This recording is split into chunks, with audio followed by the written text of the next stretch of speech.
All right, folks, welcome to Inside the Numbers with the People's Pundit. I'm your host, Rich Barris, the People's Pundit. Don't forget, if you like the videos, to like them and to share them far and wide. Share them far and wide. Sorry for the last minute share. I wasn't even sure I was going to do this. I was thinking maybe we'll just hold off until tomorrow. But what we'll probably wind up doing is talking about what happened today, sneak peeking at the poll, and then I'll process the data while we shoot the shit. Sounds like a plan? Don't forget, I just signed up on TikTok, peoples.pundit on TikTok. It's at peoples_pundit on X and the gram. All the links are in the description. But of course, the best place to follow me is on Locals, peoplespundit.locals.com, peoplespundit.locals.com, and it's peoplespundit _, on Getter and on Truth. But again, all of the ones that I care about and want you to follow are in the description.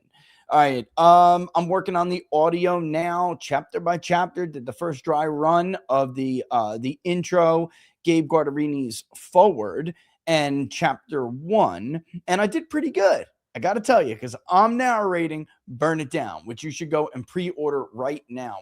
My co-author Joshua Lysak and I really got ahead of this one, guys. I mean, this is now the conversation. Not that I didn't know it was going to be the conversation. It's just a matter of, how fast can you get a book done? Publishers have processes. I wish I could have gotten it out earlier, guys. I really do. If you pre-order it now, you will get it by, let me just go and make sure I'm absolutely correct. The title will be released on the 22nd. I believe I get mine on the 21st, which I think maybe some of you may do too.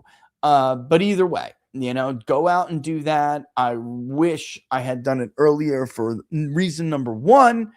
First and foremost, I wish I would have did it earlier so we could have had this conversation before it was kind of too late. All right. And I'm not sure it is at that time yet. We'll see how it goes. But you will have to understand the landscape that's before you. And more than just me trying to explain that, and Joshua Lysak, also, he's a great writer. He does a great job. You guys will really like it. We get into a lot of history to show you what it looks like if you fail. All right. I mean, this isn't hypothetical. The United States is not exempt from the laws of nature and nature's God. Quite the contrary. We acknowledge them in our founding documents. And we can already see, unfortunately, the rise of the DSA, which will supplant MAGA if MAGA fails. It's just a fact.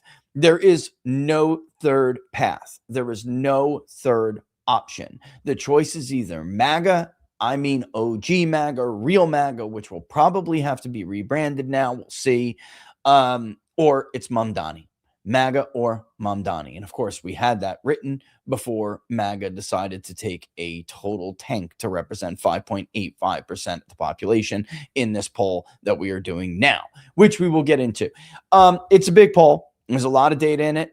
It really focuses on whether or not Americans want to fight the Iran war, what they have to say about it. Are they willing to pay gas prices? Are they willing to deal with casualties? Do they want to arrest Benjamin Netanyahu and fulfill the arrest warrant that's out? It's a global arrest warrant for Netanyahu, guys. There's only a few countries that refuse to obey that arrest warrant. I mean, even Canada would probably serve that arrest warrant if Netanyahu ever arrived in Canada. So it's a question that other pollsters have asked, but it's also a gauge to see where Americans are. I mean, this is our ally in the fight against Iran, a war they don't want to fight. Spoiler alert, they don't want to fight the Iran war. And given that the peace deal broke through, are they willing to deal? This is now the new neocon talking point, which is, the Iranians, then they don't abide by the agreement, and this, and that. The fact is, Americans don't care. They just don't care, and you will see it. I mean, it comes down to their needs come before the needs of other nations. They do not view Iran as a threat to them, which is right. They're right. The voters are right. Mark Levin is a liar. Fox News should be ashamed of themselves for allowing him to make the claims that he did on their network on a Sunday when people could have been watching. Thank God. If you look at his ratings, a whole lot of younger people don't watch. But Iran cannot hit Chicago with a nuclear warhead. That is a lie. They can't hit the United States at all with a nuclear warhead. And Americans patently don't care. In fact, a rising number of Americans think it's ludicrous on its face for the United States to tell people who can and cannot defend themselves, which includes engaging in the international system of anarchy with MAD, mutual assured destruction. I get a bomb, you get a bomb, I won't use my bomb if you don't use your bomb, and then we're all good.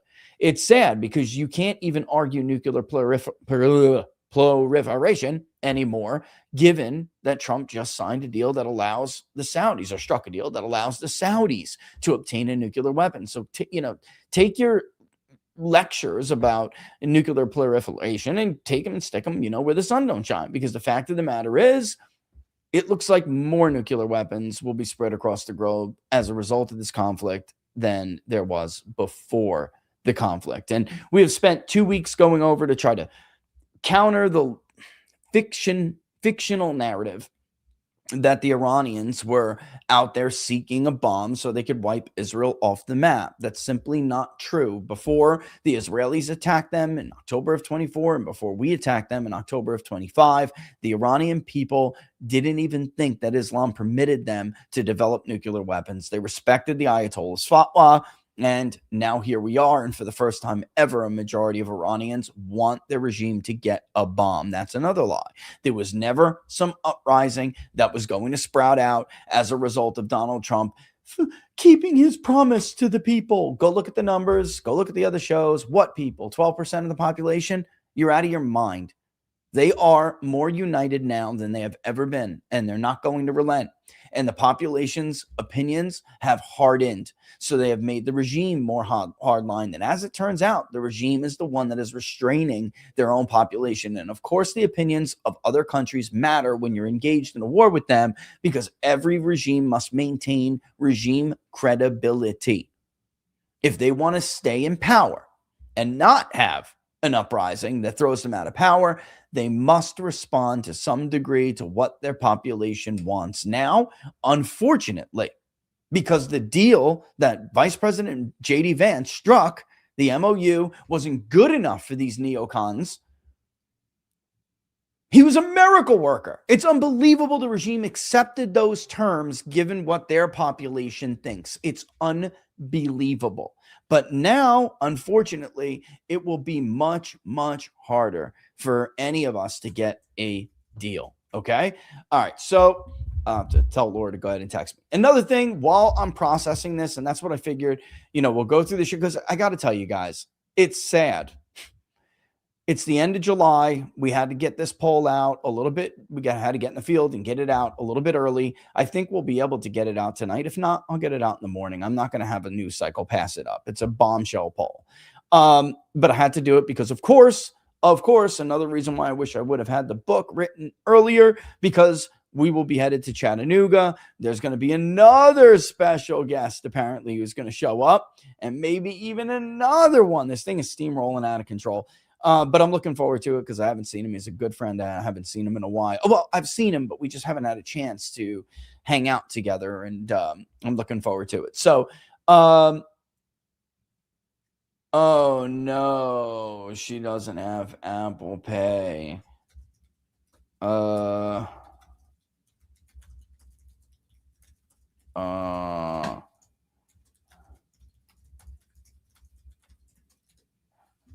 I probably need to do this. Unbelievable. This this is the way it is, like real time being a dad and being family.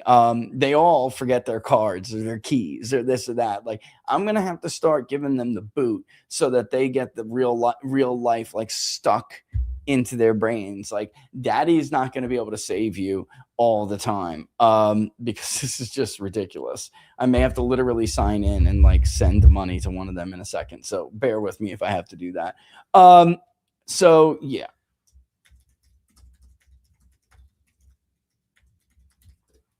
Yeah, so we'll see what she says.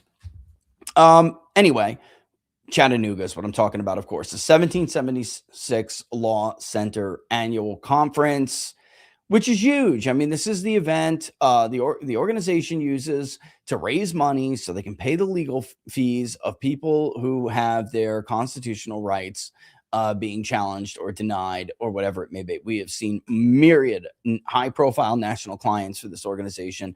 So I'm really, I enjoy it, number one, but it's also one of the few things that I actually still get gratification out of. This is not gratifying, which is where I'm going with you now.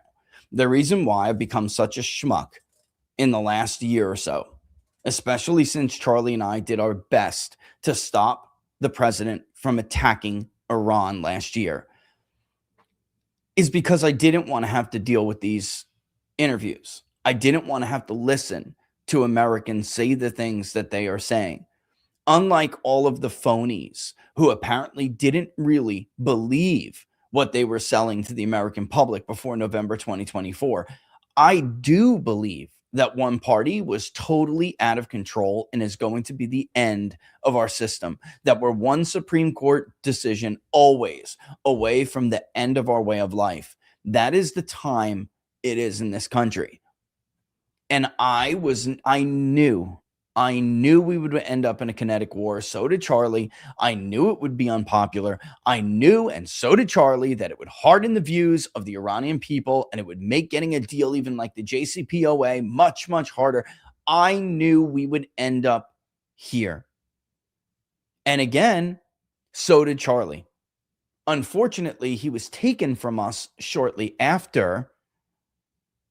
And all of these phonies and wannabes and beggars and hangers-ons and dying dinosaur neocons latched onto this movement, co-opted it. The president let him.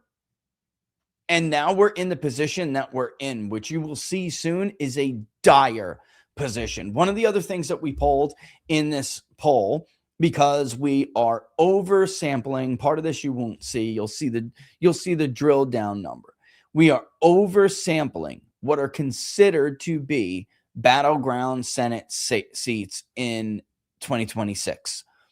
It includes some seats that I do not think are competitive, and I am telling you right now, they are not competitive, but they are widely considered to be battleground states because they're Trump states. He won them in 2024.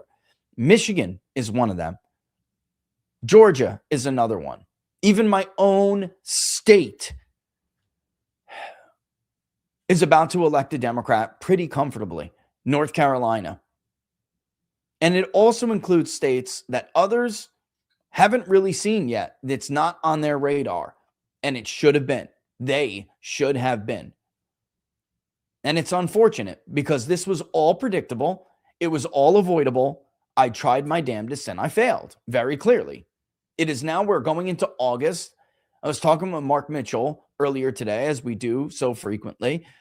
And unfortunately, when you do it as long as I have, and you know that it takes time for people to tell themselves election stories.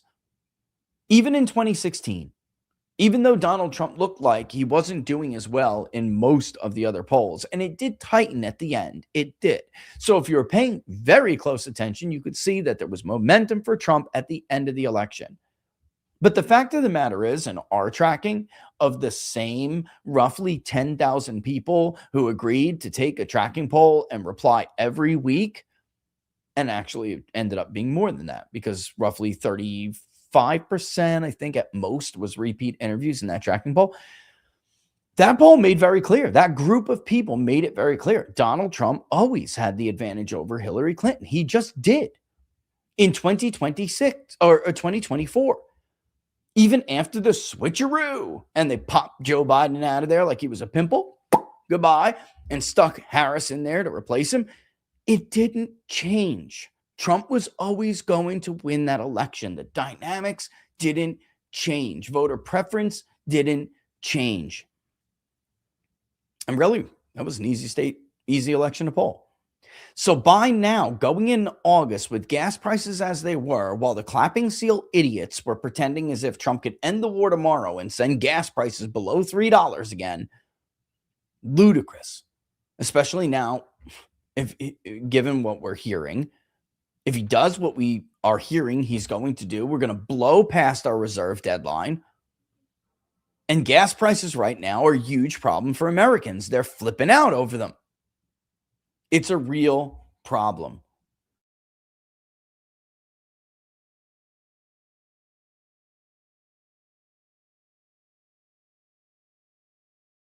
Sorry, I'm just watching my little one and making sure he doesn't take the camera out. He loves to crawl under tripods. What can you tell him? What can I tell you? If you had a shirt on, I'd let you say hello. Go get a shirt on. You can come say hello. Later in the show, because I got a lot to cover in a very short amount of time. So how about after? All right. So, all right. While we wait, yes. No, but I see my buddy's listening. I said it on a show the other day, instead of saying El Said, I actually said his name. And he was listening, and later he was like, dude, I'm running for Senate, Michigan.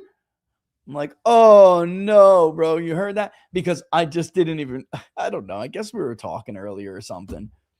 By the way, you ready? I'm going to have, hold on, I'm going to have to send her money. I'm going to, oops, wrong one. Tell me how much. Give me how much. Little snots. I am, here we go. Let's do the face thing. Oh yeah, right. You know what? Before I get into that, let me just finish explaining to you the map, the part of the map that I actually did. Ooh, there we go, face. The part of the map that I did include that others, the parties think they can win them, but I think some of them are too far out of reach. And then I think that some people on the Republican side don't understand that these states are competitive and that it was right for us to include them. All right. So that would be Nebraska. I did do some extra in Montana. We'll see. I mean, Montana's in flux because we really don't know what's going to happen yet with the ballot. That's the problem. Will Democrats try to pull in Nebraska and kick the Democrat out of there, and so they can basically support the independent candidate? I don't know. In that state, it's probably going to be too much. But we did it anyway. Whatever. I may not even release it. Nebraska, though, we did do. On the other side of the aisle, like, guys, New Hampshire, for instance, even with Sununu, people aren't understanding what an environment like this does to the map. Okay. In a normal neutral environment, Sununu would have a chance to pick up New Hampshire, barring something catastrophic with the candidate in New Hampshire on the Democratic side. It's not really going to be in the mix. There's some other states. Alaska shouldn't be close. It is. So you'll see. We basically did Alaska, Iowa, Ohio, Michigan, North Carolina, Georgia, Texas. Ken Paxton has a lead, which is Ken Paxton is shockingly strong. And here's why. I'm going to tell you why. Ken Paxton is shockingly strong given how bad the national political environment is for Republicans. It's still a very close race. It's going to be razor tight. But here's why Paxton has a tiny 2-point lead as of now. Because the biggest problem, one of the biggest, there's two problems Republicans have. One, they're getting, and this should be easy for you to understand, they're getting completely slaughtered among independents. Completely slaughtered. And it's more than just, Rich, maybe those independents are just more liberal. It's more than that. It's a ballooning of people who say that they have equal share. When we ask independents where they align, equally align, and I share little in common with neither. And then you have some of the independents, because this is the double whammy. Some of the independents are now, that were left-leaning, are now just calling themselves Democrats again, which is increasing Democratic self-identification. And yet, even though we can see disenfranchised, disaffected MAGA, which we'll get into in a second, that's the second problem, even though we can see them moving into independence, and we can tell by asking, are you former MAGA or were you previously America First? We can see the number. Republican identification among independents, meaning Republican leaners. There are very few true independents. Even among them, you can lean them into a certain party. Republicans are the last, weakest, lowest category. Actually, I'll look right now. I want to say they're somewhere in the neighborhood. If we look at registered voters, and I'll actually show this to you now, even though I really want to get into the other thing, but just bear with me. I'll show you. Where are you? I don't want to give away too much here until the poll actually goes out. Oh, it is 20%. So 1 in 5 independents say that they lean more toward the Republican Party. And is this only registered voters? It includes the phone, right? Yes, I believe it does. Nah, this is a likely screen on it. I'm going to have to, we'll see what the sample overall is, but Democratic Party is number 1. So would you say your views are more closely aligned to the Republican Party, the Democratic Party, equally close to the Republican Party and Democratic Party, or share a little in common with either? Now, once we're done waiting, some of this stuff will change, but I mean, you can infer, you can deduce from the raw, when you have done this as long as I have, which way things are going, and if it's not going a particularly good way for one of those. Among those who are most likely to vote, certain to vote, likely to vote, the Democratic Party is actually number 1. Now, this is interesting because if I take that screener off, share a little in common with either will actually go to number 1 with about a third. Instead, likely independent voters are more Democratic than registered independent voters. And that's a big problem, which leads us to the second thing that Republicans have an issue with. The first thing, of course, is that they're getting clobbered with independents. But the second thing is that Republicans are disaffected, disappointed, demotivated, and they simply don't want to vote. And it's somewhat misleading when you look at, well, what percentage of Republicans are extremely are very likely to vote or certain to vote? What percentage of that compared to Democrats? The problem is so many Republicans are out. They have checked out. They have said they're not voting at all, that it leaves more interested and more higher propensity or more likely votes in the rest of the samples. So when that report from WAPO mirrored the Reuters report, mirrored the Axios report, and it said Republican insiders are afraid that 1 in 5 reliable Republican voters are not going to vote, it's real. And the problem with that is, you can go watch it tonight when Matt Gaetz' show airs later tonight at 9 o'clock. I did an interview with Matt. So did Mark Mitchell, by the way. We double whammed them. There's another group that was always, I mean, if you watch the show, you know, on election night in 2024, I said, do not forget about this group. From now on, you must turn these, because of the realignment, you must turn these voters into high propensity voters, or you'll lose in a midterm in a neutral environment. It's the math.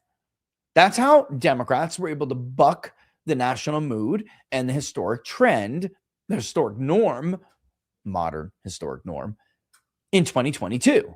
Because they took advantage and understood the realignment better. If you add those voters, I talked to Owen Schroyer about him yesterday on Schroyer's show, you're looking at like a third. It's bad, which makes sense considering in November of 2024, 40% said that they were Republicans compared to what, 34, 36 that said they were Democrats. It is now 40% Democrat and about 30% Republican. So they did lose about a third in identification. In the likely, it's going to bring Republicans up some, but in the registered voter sample, the generic ballot is uglier than anything I have ever seen in my entire polling career. The Senate that I was just telling you about, we can do the national generic Senate ballot as well. But the point of oversampling these other states was that we could show you, even do some, post stratification. You will see how some of these states should not be close, and they are. Ashley Hinson is dead even. Sherrod Brown is ahead. Michael Whatley is getting stomped. Mike Collins is getting stomped. Alaska is close. Ken Paxton is outperforming because you can see it clear as day. In Texas, you have more people saying, yes, I'm still pissed and all that, but I like Ken, so I'm coming out. Ken is getting that group. And now his challenge will be not to lose squishy kind of rhino corn Republicans, not to lose them, while also benefiting from these other Republicans coming out to vote. And you know what? We shouldn't be surprised at that, because the first round voting wasn't great. Comparable Democrats obviously showed them up that night. But in the second round, the runoff, that was historic. That was a lot of vote. And Paxton, there was a lot of blowback, I guess is a way to put it, to Cornyn's campaign. The decisions that he chose to make during that campaign, there was blowback. All right. But before we do, a good way to go about this and to get into some of this other stuff is to get into whatever else happened today, which of course was Anthony Fauci. Sometimes, and I'm being real with you guys here, all right? Normally I'm an arrogant prick, and I have every right to be. But normally I'm an arrogant prick, and I'm over here laughing and making snide comments, saying I told you so and everything. But the fact of the matter is, sometimes I really can't stand what I do. It's just true. Sometimes I really can't stand it because I know that I'm right. I know I'm going to be right. And there's a lot of very stupid people who are very loud, and it leads to sycophancy. It leads to groupthink, and it leads to making the wrong decision and the disastrous outcome that I'm trying to warn people about. And COVID was one of those. I remember it like it was yesterday. And I remember the AP calling. I remember Bloomberg calling. I remember all these news outlets calling, because I'm a pollster over here, and I'm saying, while everyone else is talking about how Donald Trump's approval rating is getting to the moon, is shooting to the moon because he's, listening to Fauci and Deborah Birx, and he's shutting down the government. And look at, he's 50% in the WAPO poll for the first time ever. Look, Quinnipiac says they approve of the lockdowns. And I'm trying to explain to these idiots like Will Chamberlain and others that this will not be the case in a month. If you're like, maybe 3 months, you're lucky. In a month, I guarantee you, the tide will have dramatically turned, and this will not have been popular, and Donald Trump will get blamed for it. Then, on top of that, they will use this novel virus and this novel lockdown to rapidly and grossly expand mail-in voting, especially not unsolicited mail-in voting. And they will do what they did in 24, which is rob you of a second term. I did not like being right to that. And yet all these so-called voices on the right push back against it. Sometimes being right really sucks. And it really sucks when you don't want to be. You would much rather people be able to say later, oh, look, the People's Pundit was finally wrong. If it means saving the country from these fanatics who are going to take over if Republicans lose. Let me show you something. This is likely voters, likely Democratic voters. Wait, there it is. Likely. These are the people most likely to come out and vote Democratic, or call themselves Democrats. Not likely to vote Democratic. A lot of others will too, but almost 60% now alone call themselves Democratic Socialists. And another 7% call themselves socialists. We're scratching at a super majority of the Democratic Party that identifies with socialism. These are crazy fanatics, and unfortunately, they're going to serve up on a silver platter to those disappointed by MAGA's failures a brand of populism, and people are going to buy it. It just started to dawn on everybody now. Oh my God, the left-wing nutcase anti-APAC person is ahead in the governor's race in Wisconsin. Oh my God, El Sayed is really going to win this primary, isn't he? And oh my God, he could win the general election. Well, of course he can. Last year, Jay Jones, who fantasized over killing his opponent's wife and kids, was elected fairly comfortable over Jason Mayares, who was a decent guy. A middle of the road. He certainly wasn't a MAGA bomb thrower.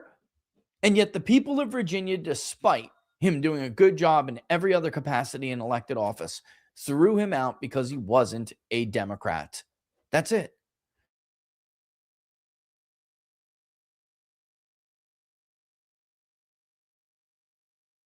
Sorry, dealing with that. So this is a big part of why I've been such a prick, because I know this was going to happen. I knew this was going to happen. I knew I was right. I knew this was going to happen. Wait till you see the numbers and you will understand why I have been the way I have been. All right? Great. Anyway, there's something else that happened today. Let's lighten the mood before we stare at the darkness. Okay? It's really not, honestly, it's not a separate thing, because it does dovetail into why Republicans are in this dire situation. Lack of accountability has been a major cause of disaffection, starting with the Epstein files and how that was mishandled, which absolutely cost Republicans a whole lot of elected offices in 2025, including personal friends of mine who have served in office for a decade or more, who have dealt with blue waves before in their careers, swept out of office over how Donald Trump handled the Epstein crisis amid the longest shutdown by the U.S. Congress, the so-called Republican majority in the U.S. Congress in history. Now, you may be a right-wing voter and you may want to blame Democrats, but guess what? Nobody blames the minority party. It never was successful when Democrats tried to do it to the minority Republican coalition that shut down the government over Obamacare or whatever else it may be. It doesn't work. They blame the governing coalition. This Republican Congress is a historic do-nothing Congress. Do you understand that?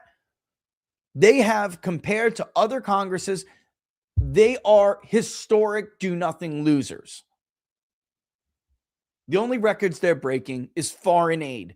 While their own citizens are starving, can't put gas in their car, and can't pay their rent or their mortgage or send their kids to college or even get back to school clothes, these pieces of shit are sending billions upon billions of dollars to every crooked oligarch like Zelensky and his pals, and to the most, I think it's fair to call it, the most hated nation in the world right now. You may not like that either. Tough shit.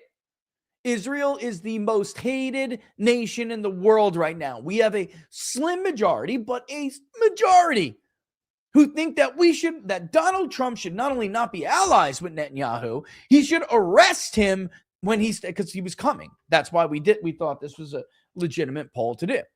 Hold on one second. Let me answer this. I'm on the show, honey. What did you do? Hold on, guys.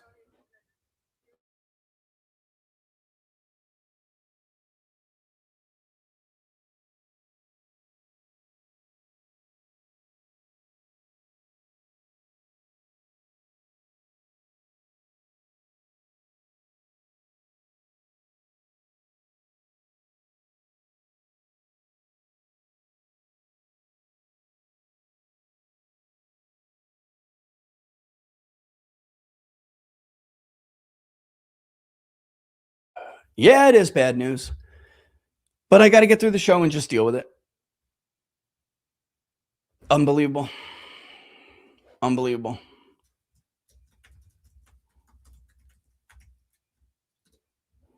Okay.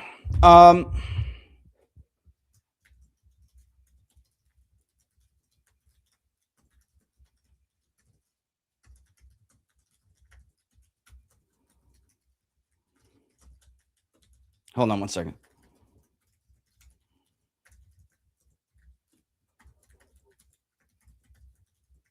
Hold on, I got to deal with this.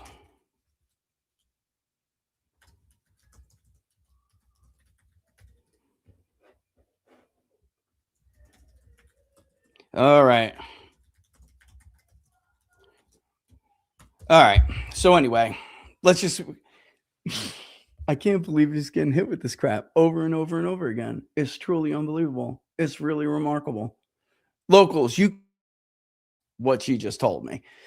All right. But in any event, let's move on. Let's press on.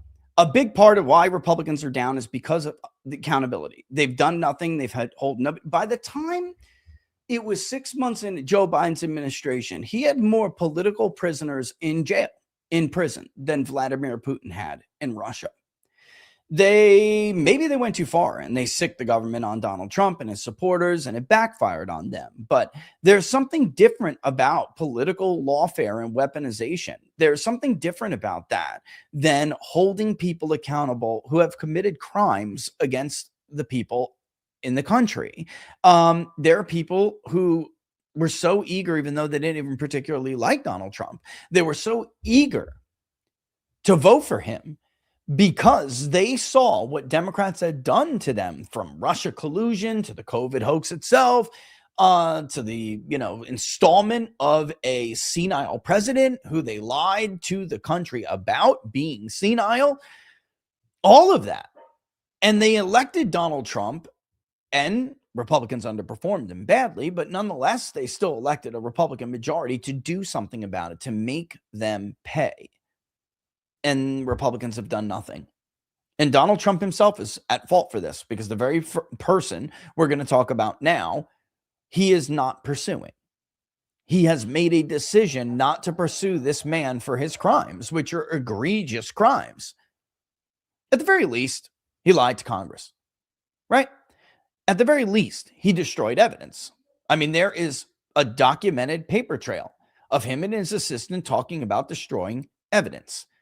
He lied to Rand Paul about gain-of-function research, which then, in turn, it appears, I'm not going to go down the path and talk about the specific company, but it would appear that it led to, at least in part, the creation of a virus, which was then used and unleashed on the world, which seemingly targeted Trump's voters in a certain demographic. But even if that was coincidental, an accident, it led to Donald Trump being deposed and removed from office. And oh, by the way, hundreds and thousands of people dying.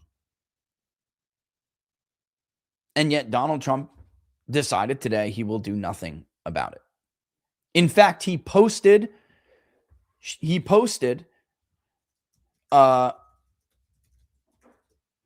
that Operation Warp Speed was a great success. All right. I love these guys. This is why I am very, very, very proud to be an Italian American. Despite what you have to say about it, Mark Levin, no, Italians are not born with Jew hatred in their DNA.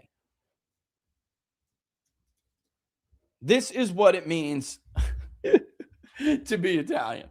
The Italian-American Civil Rights League tweeted, the Italian-American Civil Rights League rejects Anthony Fauci and hereby deems him a disgrace to our people. This vile man forgot everything it means to be an Italian-American and now represents everything our heritage stands against.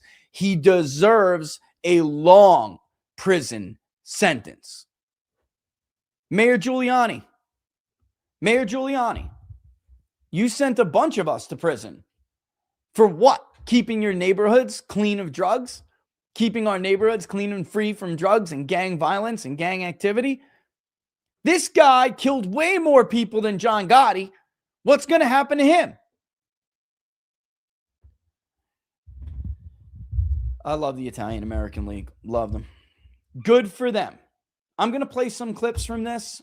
There's one that's kind of long. Maybe I'll play it as we're going, as I'm digging through the survey stuff here. I've got to export the data set, clean them out, quarantine some bad data, go through. And then that's part of the issue. I don't want to say too much, but part of the issue with what I do is that I don't just rely on quarantine tools. Some stuff you won't ever have to quarantine. All right. And I'll say this. Phone, if done correctly, phone interviews really should not have to be quarantined. It means your screener sucks if you have to quarantine them later. But online, like YouGov, a lot of these other panels, they're trash. They're filled with trash. And it's part of the reasons why they've done not only their own issues and, probably still ethical problems that lead to methodological problems, or at least biases that lead to methodological problems, or artifacts within the polls themselves that are a result of their own flawed inability to keep their views out of their collection. But the issue with panels is like a systemic issue. And a lot of these people don't want to pay extra to do what's called deduping or data append to the voter file to make sure that they're talking to real people. Even if you do that, panels, it's just the way they are. Some of these marketplaces are higher quality and some of them are shite. And even if you do it, you can't solely rely on just that to make sure it's quality data. All right. So that's all I'm going to say. So it does take some time to go through it. Like right now, I think it says there's 158 that are quarantined. It's more than that. Given how big this sample is, I guarantee you I could go through the data set myself and see that there are people who just they just put garbage, they put trash, they just want to get through it. And that's a big part, a big part of why some people argue that you shouldn't compensate like YouGov. They earn points to do surveys and then they get gift cards to like Kohl's or something. And, there are people who are just clicking surveys so they could do that and get points, but they have no intention of voting. And maybe they have some vote history, but it can be misleading. There are things, and I'm not going to give them away, but things that you can do to make sure that data is a solid quality data response. All right. Anyway, let's play some of this as we go while I look at that. All right. Here is, I know I took like a quick thing from Bernie.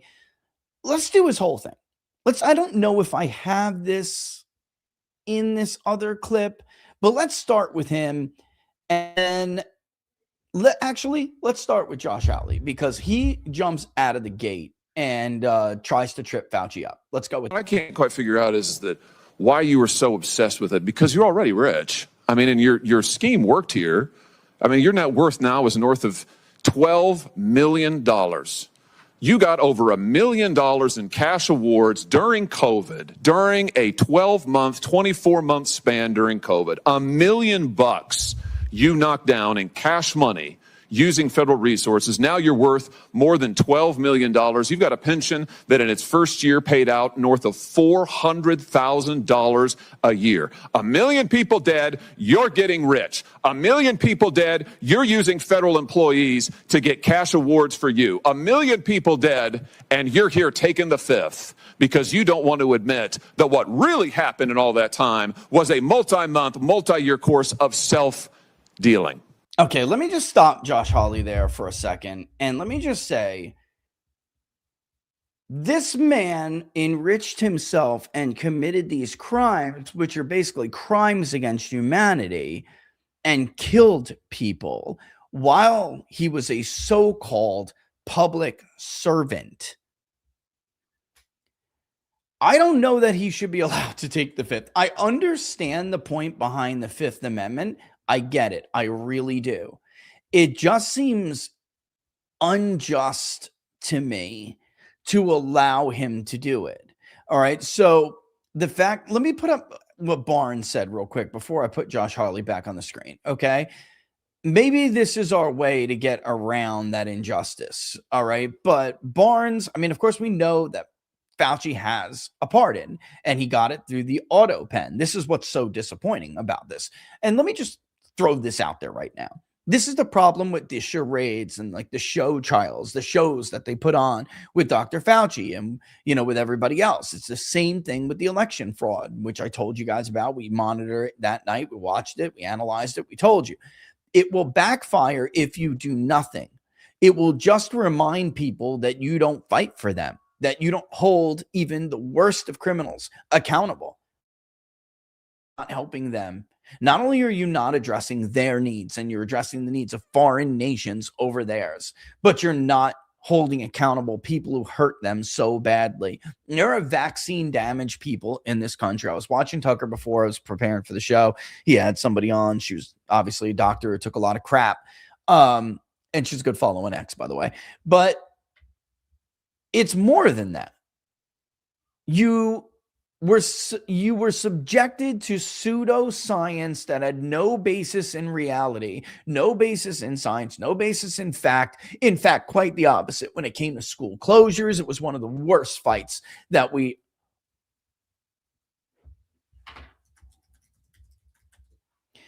it's bad. Okay.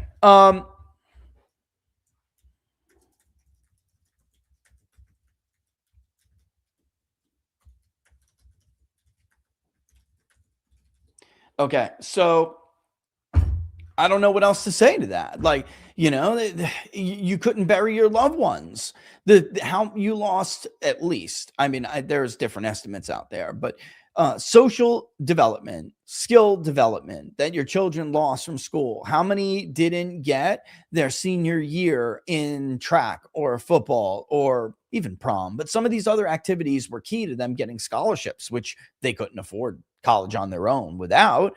The damage is unbelievably difficult to calculate in its totality. Like, the lockdown damage is almost immeasurable. Deaths of despair, immeasurable. Addiction rising, obesity rising, even though very clearly COVID should have been a conversation about getting ourselves more healthy so we don't have to worry about obesity as a comorbidity or a pre-existing condition that puts us at risk of COVID. Nursing homes. Never mind the entire concept of locking everybody down and then only allowing them to go to the grocery store where we can all meet and touch everyone's melons and spread germs. In fact, Anthony Fauci flip-flopped like crazy on what was and what wasn't science, flip-flopped like crazy on what was and what wasn't safe, and ended up at every turn pointing us in a direction that put us more at risk. He didn't give, I'll never forget it, inconvenient economically. It may be inconvenient economically. Like, nobody is in a worse financial position than Anthony Fauci is. And look at how he enriched himself while you couldn't even go to work, while you maybe lost your business. I know people who lost their businesses because they were forced to shut down. I'm sure you do too. Kennedy can't do anything. And I'll tell you why. Because it's either he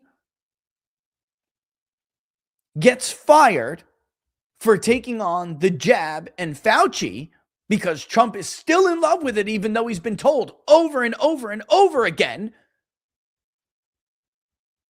or he risks his autism crusade by getting fired, or he risks something else by getting fired. This is another major disappointment with this administration. I know Maha people. I know people at the center of Maha, and they have been trying to hold on and look at the bright side of everything, even though they've had one betrayal and failure after another. This is probably going to take the cake. And I can't tell you, I'm not the only one. I'm the first one, but I'm not the only pollster that has told Republicans in the administration that Maha may be your way out of this disaster in November. Not if you're going to do this. Let's finish watching Hawley. Isn't that true, Dr. Fauci? On the advice of counsel, I respectfully decline to answer based upon my rights under the Fifth Amendment to the Constitution. Yeah, well, silence is admission. And here's the real thing. At the end of the day, it wasn't just about the money, really, was it? It was really about a power trip.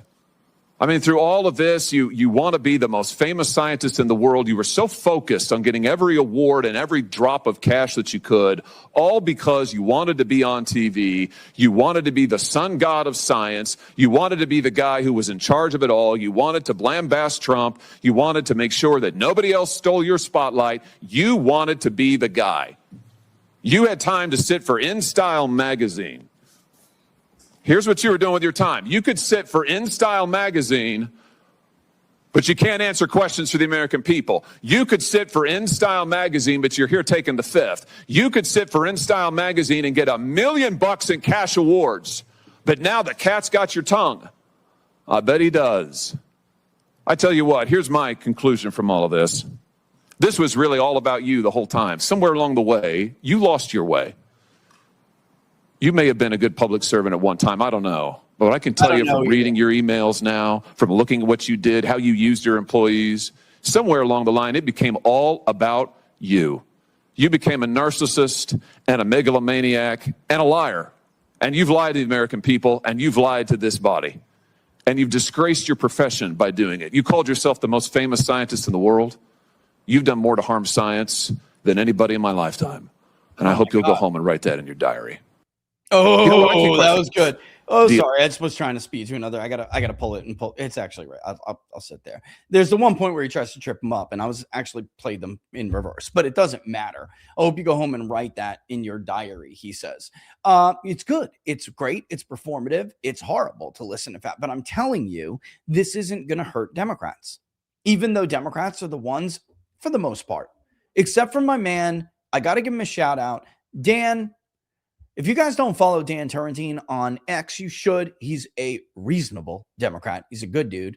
He is often on two-way with Mark Halperin. He thinks Fauci needs to burn. You know, like this guy has to burn. And for the most part, Democrats are defending Dr. Fauci. But guys, I'm telling you, it doesn't matter. It just doesn't matter. They're going to look to the president to hold this man accountable. And Donald Trump is doing nothing. And this is very disappointing to people who argued during the primary, because it was true. I don't regret it. It was true. You know, this whole thing, the DeSantites, remember that? The DeSantis supporters at the time were trying to say that, you know, it was the lockdowns. I don't support it because of the lockdowns. Trump was better on DeSantis than the lockdowns. It's just a fact. I lived in fucking Florida at the time. You're not going to tell me. He was better. Yes, he listened to Deborah Birx and Mike Pence and Anthony Fauci. I told him when they brought that Imperial College study into that office that it was a fear tactic, and Imperial College is not a legitimate study. They have done this in the past. Their models are never right. They are notorious for doing this to people and public health officials all over the world. And he didn't listen, and that's fine. But immediately after 2 weeks to slow the spread turned into 30 days to slow the spread, Donald Trump smelled bullshit. DeSantis was still throwing spring breakers out of Big Ben and out of Panama City and out of the Panhandle well after Donald Trump was saying, and I quote, "The cure cannot be worse than the virus," meaning the economy, the economic damage we cannot allow to be worse than the virus. And he even stuck up for people's right to observe their faith. They took Easter from us. Anthony Fauci calls himself an Italian American. He took Easter from us. How many people couldn't bury their loved ones? He could take the Fifth Amendment all he wants. I frankly think we should just tar and feather Anthony Fauci. I think our founders would tar and feather Anthony Fauci. And these are men who defended the principles of natural law, British common law, and the Protestant ethic. And I think there are some crimes that are so offensive to God and humanity that they deserve more than punishment. They deserve public humiliation. This man should be given over to the masses. Because I'll tell you what's going to happen to him right now. Nothing. With what Donald Trump is doing. Nothing. And unfortunately, I think we know what many people with Pfizer connections. Can we just call it how it is? It's the entire reason why Pam Bondi's Justice Department was shit. There are too many people around Donald Trump connected to Pfizer, to Moderna, a company that hates his guts. I read executive communications myself from Pfizer because I have a friend who is one. I read communications between their communications lady and Anthony Fauci. When Donald Trump came out and said before the election, I know we can get back to normal early next year, if not by December, by Christmas. I know we can. Shortly after the election, there's going to be a vaccine, and they colluded to lie together to the public about it. Guess when the vaccine came out? They hated Donald Trump. They did it on purpose. Fauci is the embodiment of the problem with the Democratic Party. It is a global CCP intertwined network. And Anthony Fauci was perfectly happy working with the Chinese to damage our government. Here's Bernie Moreno before I play Bernie's 5-minute clip. 6 years ago today that I decided I'm going to give up my businesses, sell them all, run for office, run for the United States Senate. Here I am sitting in front of you 6 years later saying, who the fuck do you think you were for doing that? It is a total disgrace what you did to this country. And if my Democrat colleagues are standing there defending you, I hope the voters of the United States of America watch the clips of every one of you doting on a guy who was more interested in being a celebrity than saving American people. I will make it my mission to make certain that every single one of those Democrats who did that will see that clip over and over and over again. Because there is no defense of what you did. You may have had a 50-plus year legacy of public service, but it ends in total and complete disgrace. It was about... All right. And I keep doing that. Look, I love Bernie. He knows that. He's a good guy. I like Bernie. I do. And I think he did great there. But I think he knows the limits here. This has got to come from the administration. Yes, Senate Republicans can do something. Sure, they can all refer it. Who's in charge of the Justice Department?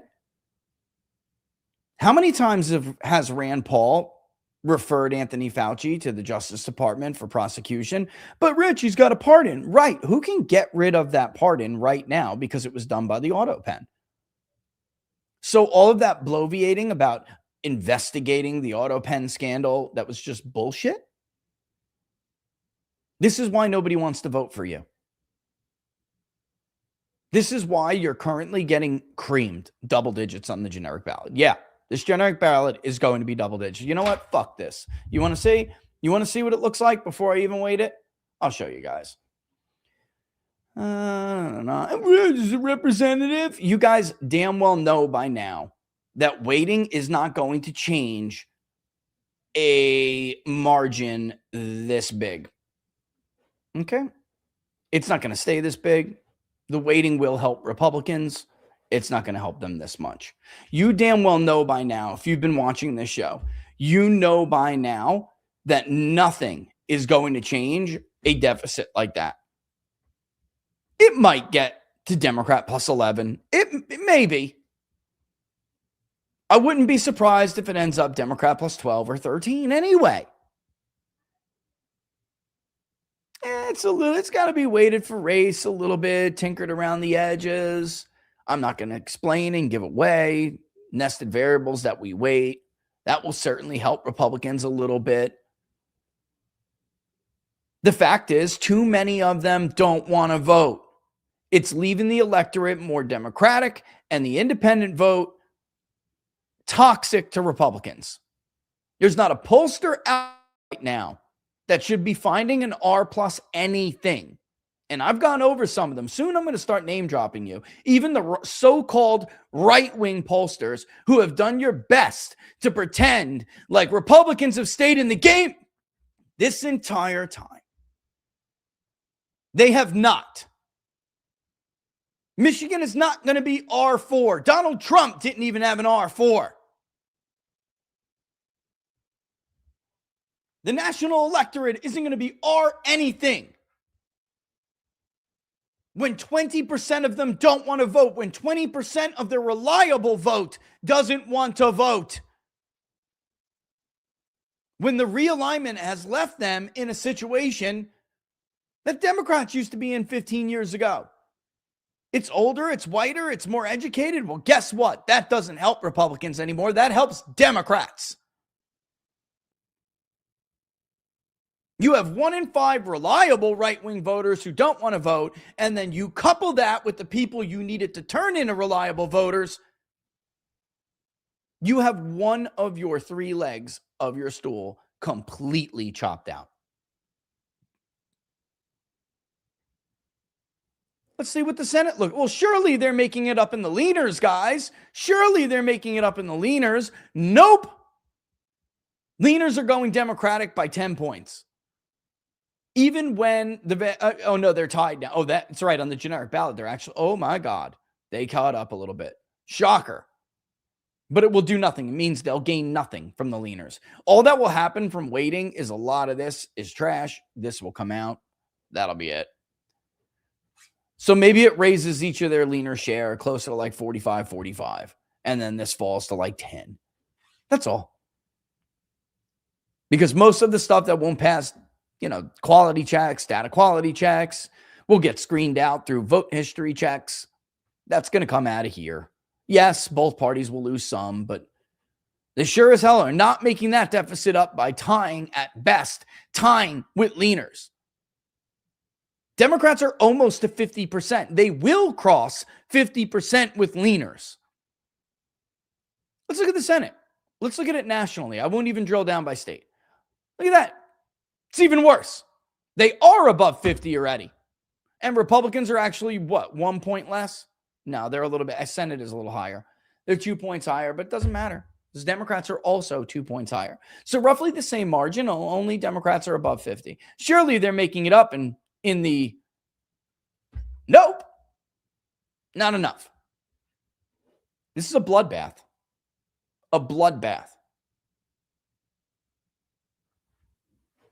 It's an absolute disaster. You know what? Let me scroll this down. Here we go. Here is the ranked choice, ranked distribution for most important voting issues. Let me put it back up. Add to the stage. I got to just do it that way.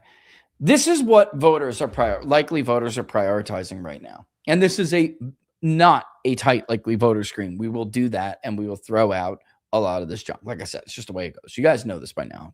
I'm saying this over and over again for maybe new people watching and for dishonest actors who unfortunately are everywhere. Cost of living inflation with a score of almost 25,000. Even significantly ahead of economy and jobs with a score of almost 23,000. Healthcare is number 3, a little over 20,000. Crime and safety is number 4, a little over 18,000. Immigration and border security, number 5, not even close to 17,000. Corruption and accountability is closer to immigration border security, the one issue that you may actually be tempted to say is a pro-Republican issue. Corruption and accountability, which is grossly against Republicans right now, is closer to being in 5th place than 5th place where immigration is anywhere near being top 3. All the way down at number 7 is foreign policy and national security. All the way down at number 7, less than a score of less than 16,000. And that is all Donald Trump and Republicans have focused on. While Americans can't pay their bills, they're sending billions of dollars to Bibi Netanyahu, who everybody hates, who 52% of the American public wants in handcuffs. Sending money to Zelensky, where he currently has an approval rating of like 30%. This is embarrassing. They should be ashamed of themselves. Republicans from top to bottom should be ashamed of themselves. Now, obviously, with branching and logic, what's ranking in the top 7 is automatically what is asked when we ask people, which party do you trust more? We are not asking people stuff they don't give a shit about, like abortion and an abortion restriction. It has been at the bottom of the barrel at number 12 for months and months and months, maybe a year. I'd have to go back and look. It's been a long time. Nobody cares. Gun rights, gun control, nobody cares. Look where election integrity and reforms are at, where Trump held a primetime address to tell the nation China stole the election and will do nothing about it. The guy who was part of that, obviously, just went before Congress, and we just watched clips of him. And nothing's going to happen to him either. Look at where it is. Ranked 10. So even if it was an issue someone gave a shit about right now, it wouldn't matter, because all you're doing is reminding them that you haven't done a damn thing to hold anybody accountable. The environment and climate change ranks higher than election integrity at this minute.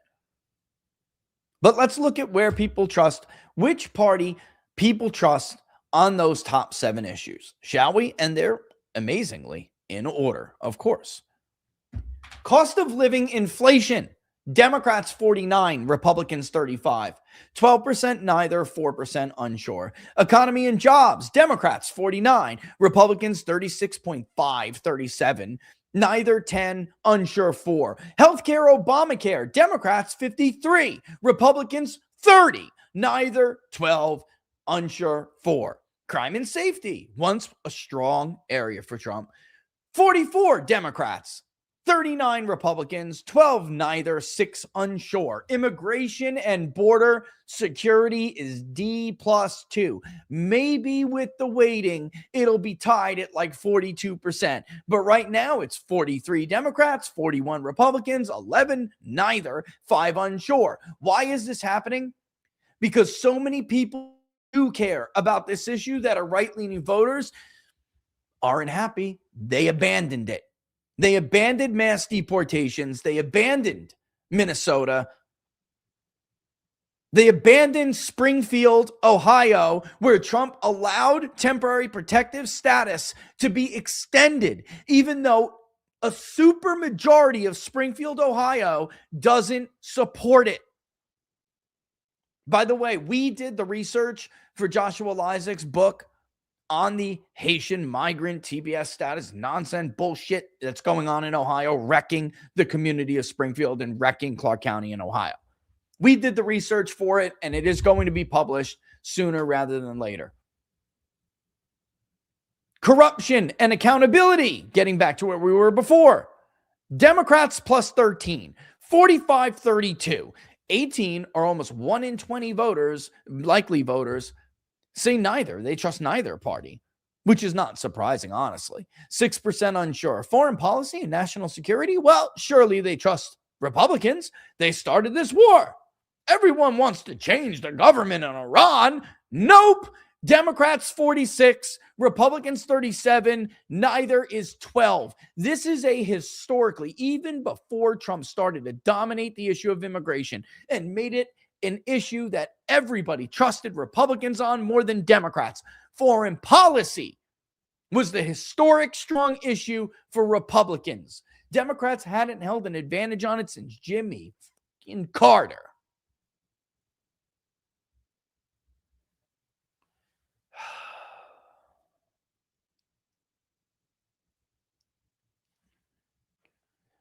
This is where it's at.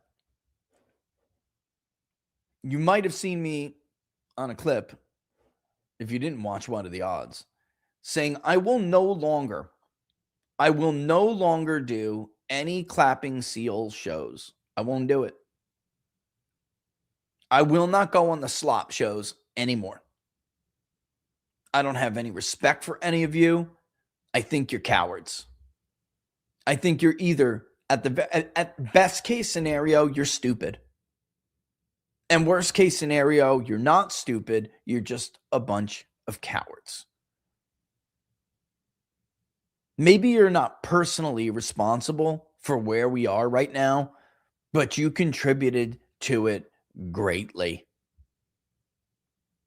You had a chance to do things differently this time. You even had a dry run of how, as one of this man's supporters, you are required to act for him not to go off the rails.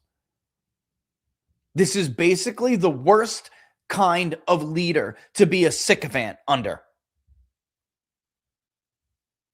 And yet that's what you did. Why? Because you didn't want to get disinvited from the White House Christmas party? That was more important to you than the outcome of the November elections? Because why? You're afraid of the Israel lobby? You're a pussy? Is that why? You don't have the balls to stand up for 70% of the American public who doesn't want to fight this war anymore. They want out and they don't give a shit. They don't care about Ben Shapiro and his belly aches over the terms of the deal and whether we can trust Iran. Can we trust Iran? They are done listening to these people. And it's kind of funny. I did too. But they were definitely under the assumption that that's why they elected Donald Trump, so they didn't have to listen to people like them anymore. Idiots like Mark Levin and idiots like Ben Shapiro and idiot liars like Mark Thiessen, the speechwriter for every liar in the Iraq war. In case you can't read, that says 78.2%. Only 8.5% somewhat oppose, and only 11.7% strongly oppose. And I got news for you. As I tried to explain to everybody in the last poll that came out that the White House used in a press push for a peace deal, that some of the people who are in opposition to the peace deal are Democrats that are cheering on Republicans to continue the war because they know it's stupid, because they know it's unpopular, and because they want to win so they can remove Trump.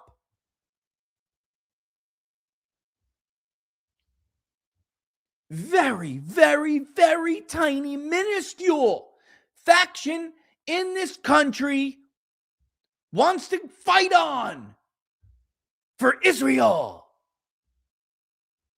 They don't give a shit. Speaking of Mark Thiessen, another total moron, do you think it is worth paying $4 per gallon or higher for gas to continue fighting the Iran war? 65%? Nope. Moving on, let's look at how much they're willing to pay. How much per gallon would you be willing to pay for gas as a result of continuing to fight the Iran war? You have to understand, folks, the prompt tells them that gas was just under $3 a gallon on February 6th. And the next day was I think it was 14 or 17, whatever it was. The prompt has the correct AAA national average. So what the country is telling you here, 11% is worth paying. 11%, 10.7 say, yeah, I'd pay $4. The vast majority of people are saying, I am not willing to pay more for gas because of the Iran war. Now, if Mark Levin wants to take his 10.7% and run with it, and Mark Thiessen wants to take their tiny, minuscule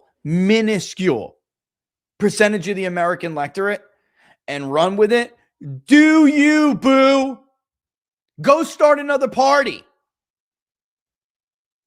Or maybe it's just time for the rest of that chunk to start another party. Because unfortunately, as it stands right now, that's not what's going to happen. They're going to vote for the other one. The one I showed you is 6 in 10 Democratic Socialist and 7 additional percent flatly socialist. They're going to vote for that other supermajority socialist party that they're now telling you you're supposed to be so scared of. Do I have to go and get the clips a year ago now? Do I have to go get the clips of me saying that not only will we end up here if you do this stupidity and you carry out this betrayal, but I can hear them now. But if you don't vote for us, the socialists are coming. And how it won't work. Because if you truly were concerned about America's fate because socialists are going to take over, you would never, ever have put Miriam Adelson and her, she's not even, give me this, again, with this dual loyalty bullshit. You would never have put the needs of an Israeli citizen above your own country. That's what you did. You're not America first. You're not even America anything.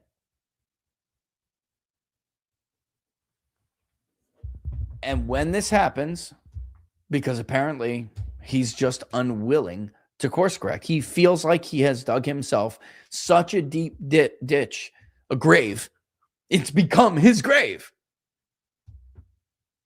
So out of ego or whatever, or the inability to push back against lobby, he's just captured by the lobby. I'm tired of trying to deduce the explanation for this inexplicable stupidity.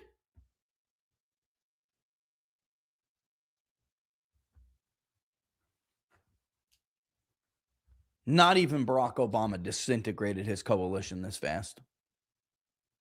He didn't. He lost a lot of people from 08 to 12, but he kept enough to win a majority. No chance. I'd be stunned if Donald Trump got 44, 45% of the vote if he ran for re-election. I'd be stunned. If it was today. I think Joe Biden could beat Donald Trump for re-election today. You think I'm kidding? See the reports of Harris getting ready to run again? Well, guess what? Kamala Harris actually still has the lead in the Democratic primary. And they front-loaded South Carolina. So laugh all you want, because if given the chance again, Donald Trump would lose. Donald Trump's successor is going to lose at this rate. This is a fucking tragedy. I've never seen a party commit suicide. Listen, at some point, I'm glad that everyone is starting now to talk about the impact of foreign money in our politics, on social media, in campaigns, in our politics. I'm very, very glad that that is becoming a conversation now. However, I don't know at this point whether it matters. I mean, I don't mean to sound so glum about it, but does it even matter anymore? They did their damage. They did their damage. Miriam Adelson doesn't give a fuck about the Republican Party, clearly. Mark Levin doesn't give a fuck about the Republican Party, clearly. Ben Shapiro doesn't give a fuck about the Republican Party, clearly.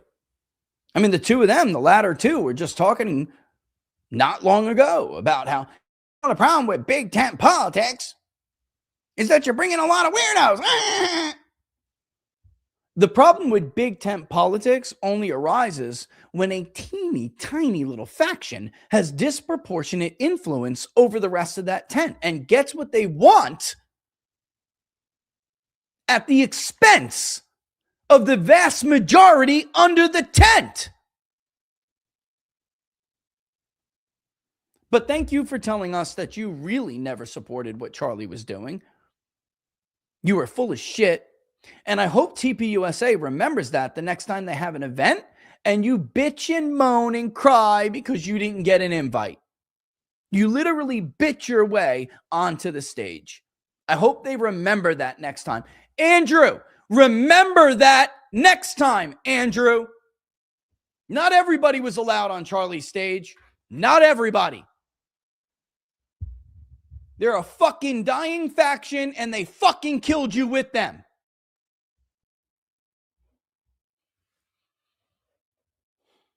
Anyone who gives these people a microphone at this point is actively to destroy the country. I don't care. Forget Nick Fuentes. In 2 to 5 years, Nick Fuentes is going to have far more support in this country than Ben Shapiro does. That's a fact. And it's Ben Shapiro's fault. And the rest of that group, you did it to yourselves. Go ask Daddy why he wasn't smarter with $740 million in Hasbara money. I don't give a shit if you want to destroy yourselves. But you had zero right to take the Trump coalition down with you, since you didn't build it. And you took the Republican Party with you too. This is permanent brand damage. I'm not kidding. I mean, now all of these people are suddenly frantic. That WAPO story leaks, and everyone's talking to the Washington Post. It's not just them. I get it, guys. They're a sleaze rag. Guess what? They're telling you the truth. Those insiders are running to everybody now. They're running to the Wall Street Journal. They're running to Axios. They're running to anyone who will listen and anyone who's willing to print it, because the fact of the matter is a lot of these outlets don't want to print it. They want Republicans to keep going and pretend like they're good. They want them nice and complacent. They want them totally delusional in what is basically modernized Q slop, thinking all is well and they're somehow going to win. Like, look at them. Go look on social media right now. Go look at them. Go look at them pretend Georgia is competitive right now. They're in a totally different world. They are in fantasy world. And the Washington Post, with the exception of a couple reports like that, would do nothing more than to keep you in that fantasy world, to keep Republicans in that fantasy world. Of course they would. Because those same people who are running to the Washington Post and the Axios, they were all running to me. Well, what do we do? What do we do? I don't know. I knew a year ago. I knew 6 months ago. I knew when they asked me to come to the White House, and I went on my own dime and told them exactly what to do. I knew when Robert Barnes and I, on our own dime, did a massive study polling every freaking policy in the Four Freedoms platform. I knew what to do then.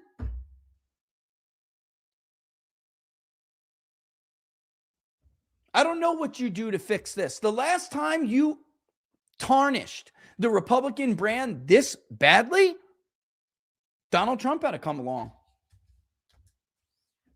After 8 years of losing, by the way. Because that's what political betrayals do. They put you in the wilderness. The average time that you were in the dark ages, the political dark ages, after a political betrayal of this magnitude and brand damage of this magnitude, is about a decade.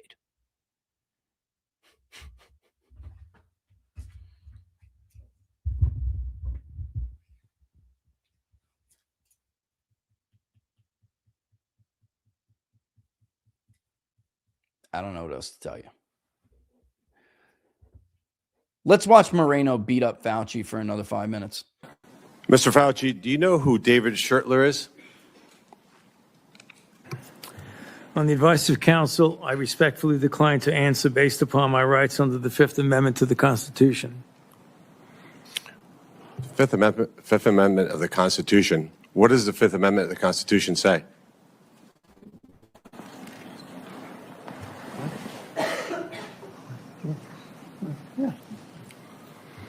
On the advice of counsel, I respectfully decline to answer based upon my rights under the Fifth Amendment of the Constitution. No, I'm just asking you what it says. On the advice of counsel, I respectfully decline to answer based upon my rights under the Fifth Amendment to the Constitution. I'm going to give the Constitution to my aide. He'll bring it over to you so you can have it for future reference. I think it's something that every American should know what the Constitution says. Do you know who wrote the Fifth Amendment? On the advice of counsel, I respectfully decline to answer based upon my rights under the Fifth Amendment of the Constitution. So you're invoking a right that you don't know who wrote it or what it says. Is that correct? On the advice of counsel, I respectfully decline to answer based upon my rights under the Fifth Amendment to the Constitution. Wow. All right, let me tell you who David Schertler is for the audience, because he was ejected by the chairman. He's a high-profile criminal attorney. He's represented some really great people, like Senator Bob Menendez. Maybe that's somebody who my Democrat colleagues may remember took gold bars as bribes from the Egyptians. And there's an article here in the Washington Free Beacon that talks about why you would hire a guy like David Schertler. And the comment is, if you're in deep shit, that's who you call. Shit. On the advice of counsel, I respectfully decline to answer based upon my rights under the Fifth Amendment to the Constitution. Okay, can we just drag him out now? Like, Clearly, I mean, that's it. So where's the sergeant in arms? This guy has lied to Congress multiple times. Where's the sergeant at arms? Why was he not drug out of this hearing room and put into cuffs? Like, what are you doing right now, Donald Trump? What are you doing? Why haven't you gone after the auto pen? Just this guy alone. You want to leave everybody else alone? That's fine. This guy is Listen, did you enjoy being in handcuffs, Mr. President? Do you have any idea how much this guy was part of what happened to you? You would never have been defeated if it wasn't for Anthony Fauci. Do you not understand that? Oh my God. A huge problem here is that all anyone around the president gives two shits about is getting filthy rich. That's obvious, isn't it? Well, then what's the difference between Anthony Fauci? What's the fucking difference? You know, a buddy of mine is watching, actually just texts. He's like, I know what to do. I can answer your question real easy. Do what everybody else is doing. Stop caring. Make as much money as you possibly can. I mean, apparently that was my problem. Apparently, while we're in the wilderness, brother, for 10 years, for the next 10 years, I might as well just do that, right?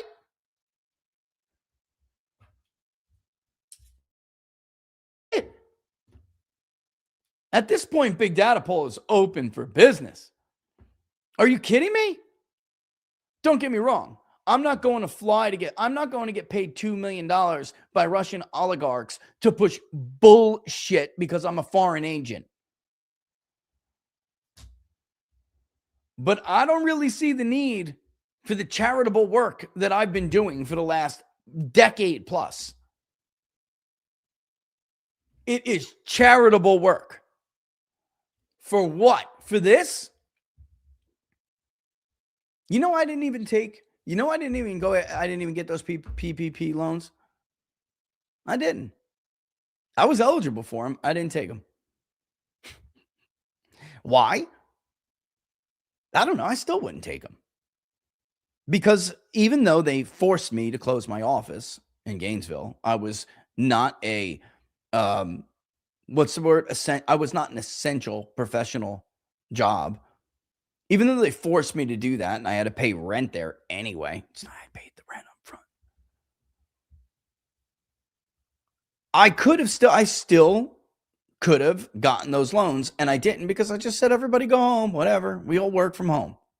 I'm not taking the taxpayers' money. What a fucking idiot I was. What an idiot. Moron. I'm absolutely moron. Absolute fool. Unbelievable. Yeah, and the problem is then it's another, and another what? And another 4 weeks without it and washing, right? It is what it is. Stick to one task at a time here, brother. Okay? One thing at a time. Don't text me and ask what to do at this point. There is nothing to do. There is not, because it doesn't matter. It doesn't matter what I say. They're not going to do it. Get your lazy, fat fucking asses back in the Senate, nuke the filibuster, pass the SAVE Act, do something about affordability, pass something of a bill that represents an article that you care about the American public. Kick Netanyahu to the curb on his way out of town, make him get on his knees and kiss the Washington Monument, then send him packing to go fight the war himself that he started. Stop wasting interceptors protecting their people that we have to pay for when our bases were under attack last week and they wouldn't give us a fucking thing. Stop saying that people made their sacrifices and we'll never forget them because nobody believes it. Stop insulting the intelligence of the American voter. Don't reauthorize FISA without reforms. Remember your promise to completely obliterate the deep state? Stop giving Vladimir Zelensky a lifeline because you also promised to end that stupid fucking war in 48 hours. Pass vaccine injury reform and make it so Americans can hold this piece of shit little evil elf and his friends personally responsible for when a vaccine kills someone. Because do you know who Bernie Moreno is citing and telling him to turn around and look at? People who were hurt by vaccines, people who were hurt by having their businesses forced closed, people who were unfairly targeted because of mandates that had no science behind them. While you're at it, call Gail Slater and ask Gail Slater for your forgiveness, for her forgiveness. Get on your knees and beg her to come back and kick out the unregistered lobbyists like Mike Davis who turned the antitrust division into their personal bank account and actually use it for what it's supposed to be used for, busting up monopolies. Go after the woke corporations that pay him millions now to make you look like a fraud. You want more advice? You sure?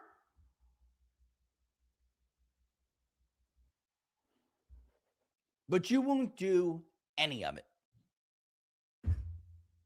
You're not going to do any of it.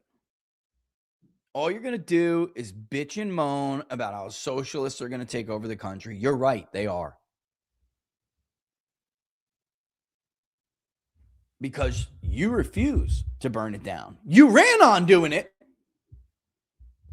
but you refuse to do it. If you want to know what's in store for us, go pre-order it right now because we give you all exactly the scenario. I'm going to show you what your future looks like from MAGA being a total fucking fraud. And again, you think I like this? I don't. I have kids.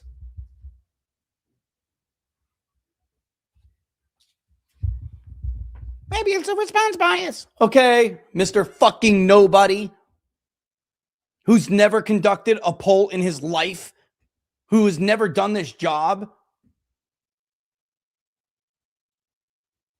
Bunch of idiots who steal polling data sets and do videos for clicks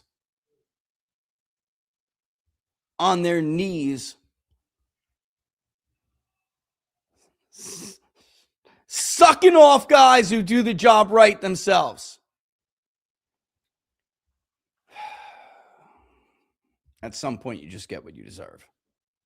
You know what I'm saying? I mean, at some point, you get what you deserve. Special envoy to Ukraine. Are you aware that never mind. I'm not going to get it because I wouldn't want someone talking about my marriage. There are low blows, I'll just leave it at that. But what kind of an idiot would jeopardize something for that? What kind of a moron?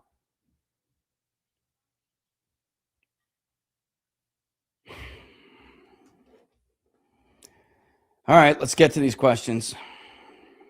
440 joules. Thanks, Katie Cat. I'm not sure what the joules are for, but I love you for it. I just turned them on. They just told me to turn them on. UNC alert. Oof, this is good. Hey, Rich, if you had to predict the generic ballot popular vote range, what are you thinking at this point? I know your last poll was D plus 9, RCP is 5.3. I'm thinking our generic ballot is probably going to come more in the D plus 11 to 12 range, maybe 13 again.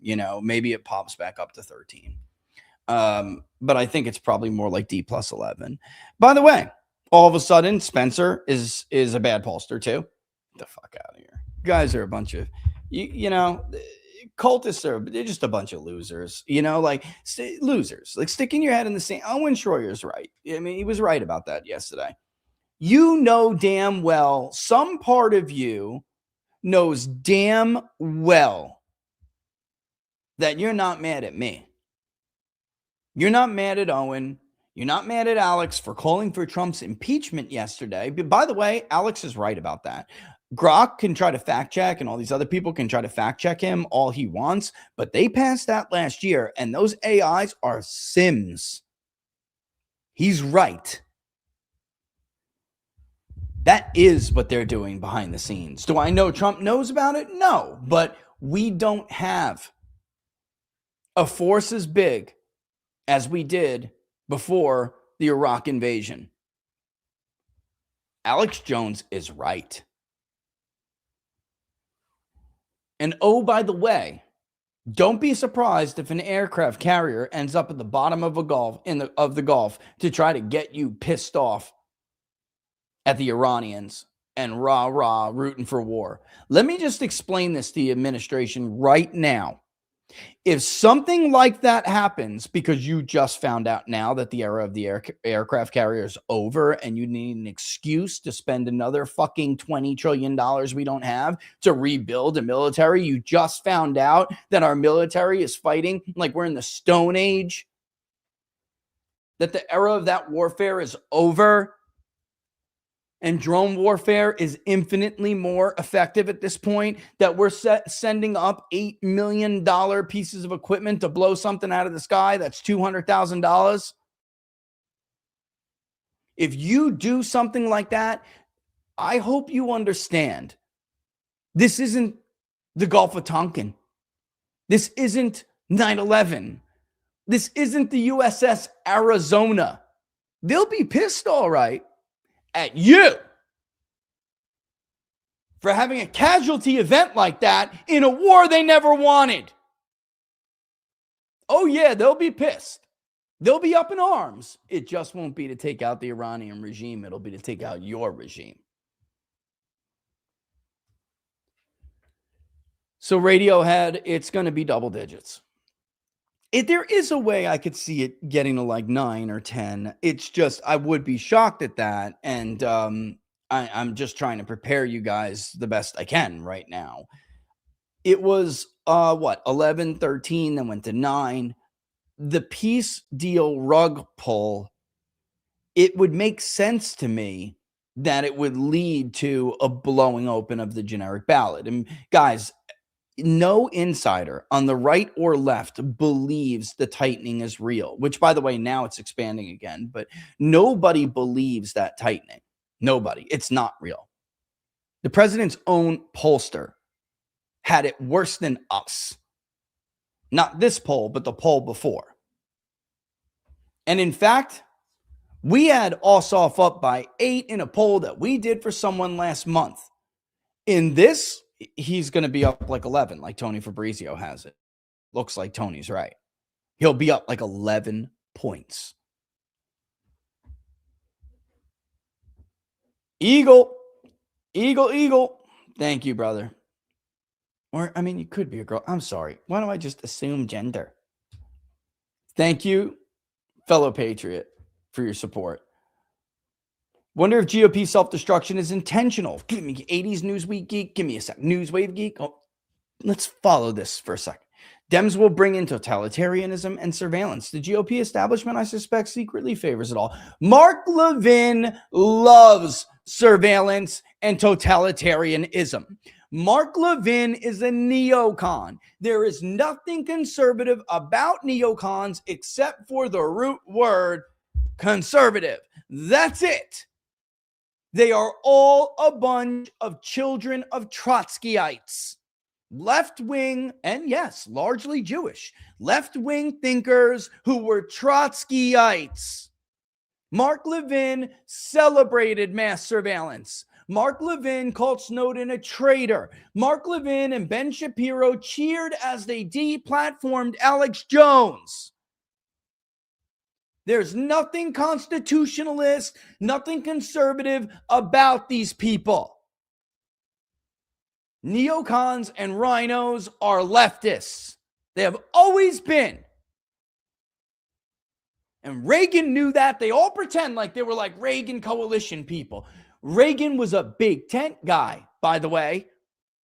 He just didn't let you run the tent like Trump did this time, which is going to be Trump's legacy at this point. Trump's legacy will be one of, it will not be positive.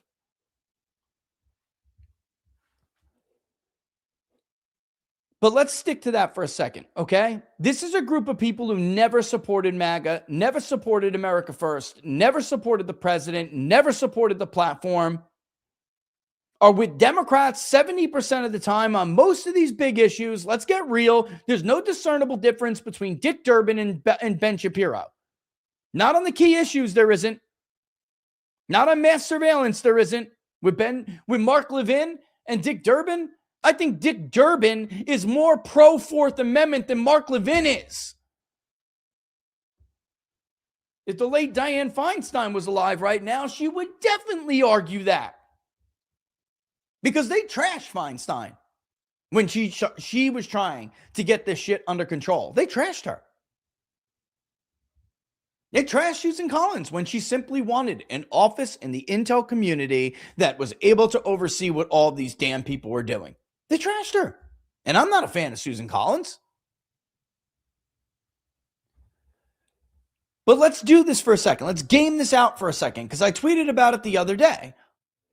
None of these people, none of them, they get them to stupid, unpopular war that nobody wants, that everyone knew would risk the coalition, would risk the majorities, would risk Democratic takeover. Everybody knew it. So it never dawned on any of these simpletons that for a second, it may be their intention that they don't give a shit what happens to Donald Trump, that they don't give a shit what happens to their voters. It never dawned on any of them that this, in fact, could be completely intentional. Intentional sabotage. Because that's what neocons do anyway. I told you, they're parasites. They don't ever build a coalition on their own. They never pull together a governing majority. They leech on others. And they use their money and they use their influence to take until eventually they exhaust all of the capital of that coalition and then they move on. And like most parasites, find a way to survive when their initial host is dead. They go and cling on to another one. I think it is totally intentional. 80s News Wave Geek. Great comment. Jared Us, you heated Rich. Laugh out loud. Lol. Rightfully so. I voted Trump 3 times. I'm done voting now. Hate to say it. Jared, did I read the comment from the initial guy? I had given it to Matt. Let me see. Let me get this guy's response. All right. And they're everywhere. We are going to go over the responses in more detail. I'm going to start reading to you guys the elaborated responses. It's just that I have to put them all in a crosstab so you can see them more easily. Okay. I don't want to show any personal identification, but let me show you guys. Okay, let me upload a bunch of stuff. This guy he's not a high propensity voter because he doesn't vote in primaries all the time. But let me just show you what he said to these questions before it. And then, so you know who he is, what he is. And the Senate ballot. Okay. Vance for the primary. Let me just show you though. Okay. And then I'll show you his rank distribution. I can't show everything all at once, but I know this is going to take a lot on one comment, but I really think that this is important. I think you guys need to see this. Negative sentiment score 4.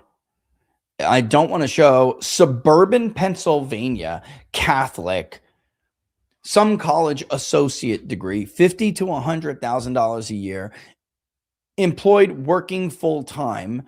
So at least he's got a job. 41-year-old male, white, not a union member. Says now shares little in common with either party. Did you ever previously identify with America First or MAGA, but now no longer do? Yes. Independent, conservative. Now let's look at his answers to some of these questions. Hold on. I'm going to see if I can't grab everything I just screenshotted in like one fell swoop so I can show you guys this. I can't, unfortunately. Damn, that sucks. All right. I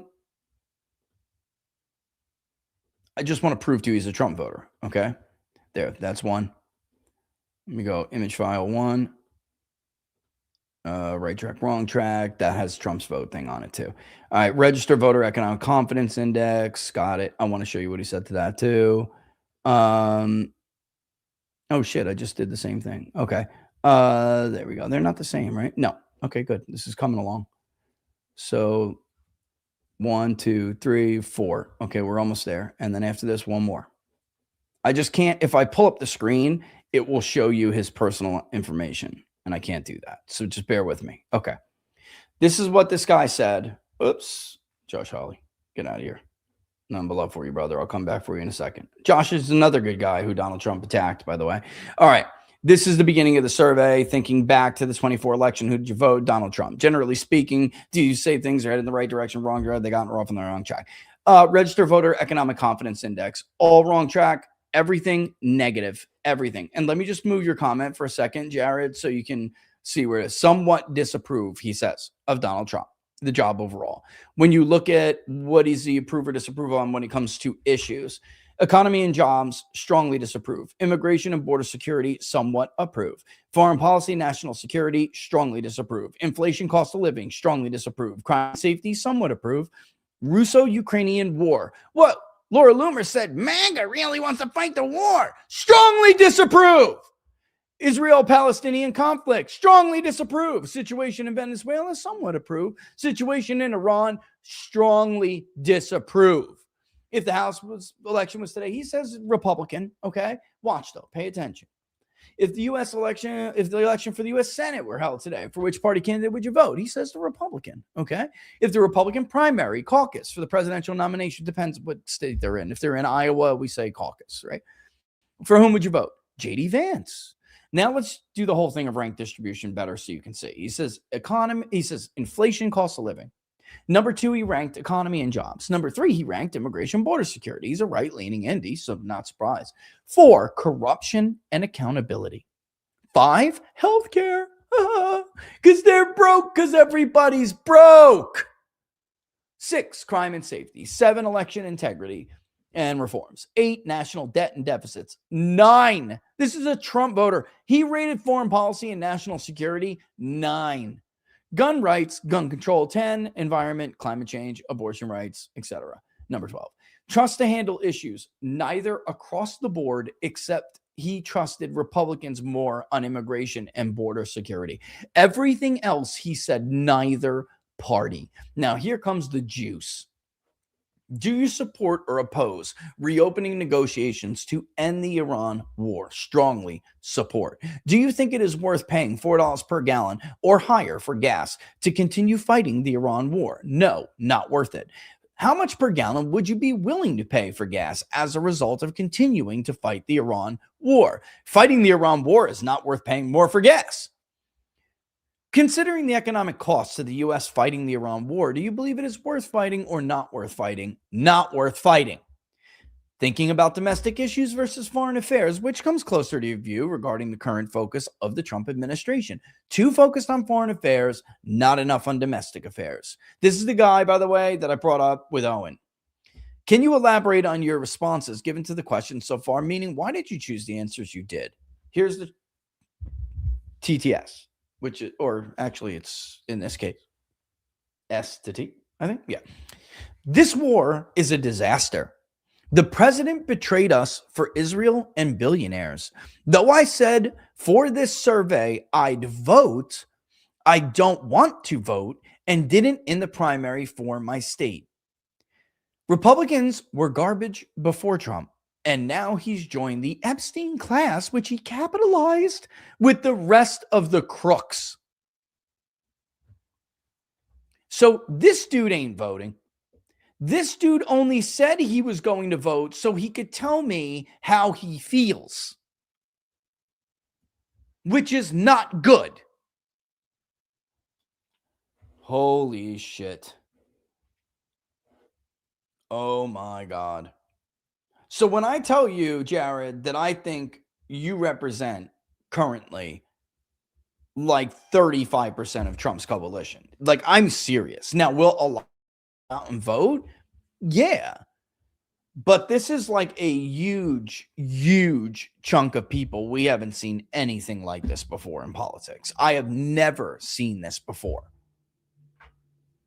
I thought we saw some fracture with Biden's. If you guys remember, we would constantly say 8 to 15% fractured off, and I made a huge deal of it. Democrats dismissed it, and they were like, that's nothing. Then the New York Times published and same thing, and they were like, actually, it looks like Trump's winning those mind changers like 5-1, and that's like 14% of Biden's vote. If you do the math, you're talking about millions and millions of people. Biden's in trouble. This is way more than that. This is a Ross Perot moment on steroids that could happen. I'm telling you. Guys, they better pray Tucker Carlson doesn't run for president, which I know he doesn't want to do. But if somebody like him were to come along, JD is beat. And I will make no secret about it. It's not just that I agree with him on a lot of politics. I have met a lot of people in this business. He is a genuine guy who believes what he says. That's rare. Now, would I sit here and tell you if he was elected president, he would not let you down? Well, I can't tell you that, and I'm never going to put my faith in another man. I didn't even with Trump. I have news for you. I just don't believe in idol worship. I don't believe in cult of personality. But I'm telling you, JD is a good man. Not only that, but he's honest. He believes it. And it doesn't matter. He get creamed. If like Tucker and Joe Kent ran, they're taking 30% of the vote. I'm telling you, think I'm kidding? I'm not. Republicans will have like 18% and Democrats will win. You could kill it tomorrow if you wanted to.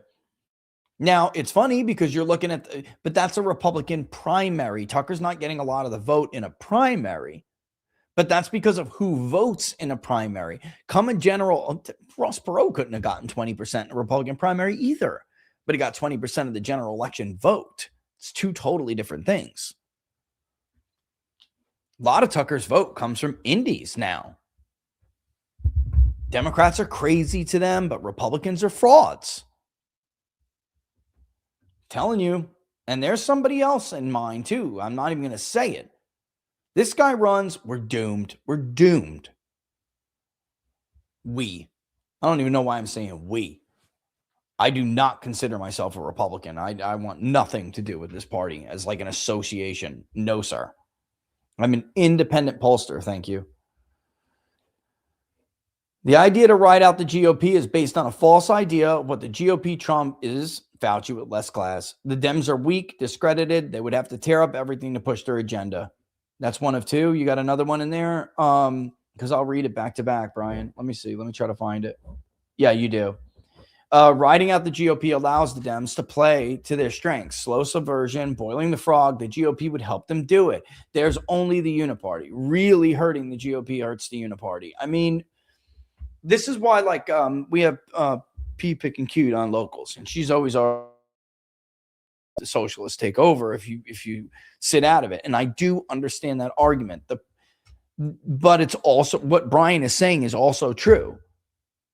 That they're helping them.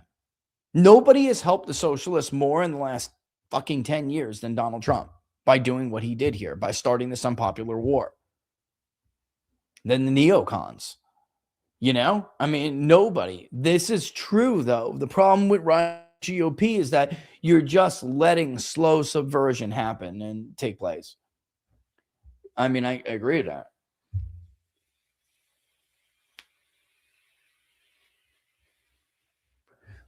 Let me say this, though, P. Pickin. If Elon Musk was to agree to bankroll it, okay, my plan, then Democrats wouldn't take the Congress anyway. They wouldn't, because it would just be more like a parliamentary system. And what you would wind up seeing happen is that I guarantee you would see on a lot of very important issues to you, you would see Republicans side with Democrats against this new party. Guarantee it. But that's okay, because we'd at least be able to foil their plans. And I think, honestly, I don't want to say too much because I don't want to tell everybody what I'm thinking. All right. I will tell like Tucker what I'm thinking. I'll tell Elon Musk what I'm thinking, but I'm fairly certain I cracked the code here. I'm telling you, this is doable. And it's happened before. And America Barnes is right. It's happened before in American history. It has. Rocket Boy. Fauci, Birx, Redfield, another one. Collins, Hahn conspired to trap Trump into committing to lockdowns. It's in Fauci's diary for F's sake. What kind of man lets that happen and not hold them accountable? Well, Susie? Oh, shit. I mean, but right. It's literally, guys, have you read, if you have not read Fauci's diary, you need to read it. You need to read what is public. It's outrageous. They did this on purpose. And he's not doing anything. I'm sorry, it is. I hate talking about Trump like this, but you have to be objective. It is another betrayal. All of these millennial moms and Gen X moms who are low propensity, who came out, many of them even educated. That's what helped Trump do better with educated white women, by the way, them coming out. Mind Changers was the smaller part of it. Bringing out these newer Maha moms, they did it. And he's stabbing them in the back, man. I mean, that's it. They wanted blood. You understand? Political, figuratively. You want them back? Rich gas is rising in my area and corruption. Wow. Like the manipulation is off the charts. A revolution will come, but the type is what scares me. Steve, it's all in, I'm telling you, it's all in Burn It Down. We give several potential examples, we give examples that we think are comparable to several potential scenarios. All right. It is not, unfortunately, it's not novel. This is what happens. We are not exempt. It will happen to us too. It will. And I hate to say it, but it will. Awesome. Clapping seal. Oh, I have that turned off now. I need to. Oh, you want me to turn it back on? Let me see. Can I manually do it? Hold on. Because, I mean, listen, it's a jewel. All right. He wants it. He gets it. I think it's in here. I just got it. Either. I don't know. Laura does it. I'm not sure if she turns it on auto, but I can. Let me see if I can find it for you. I got it.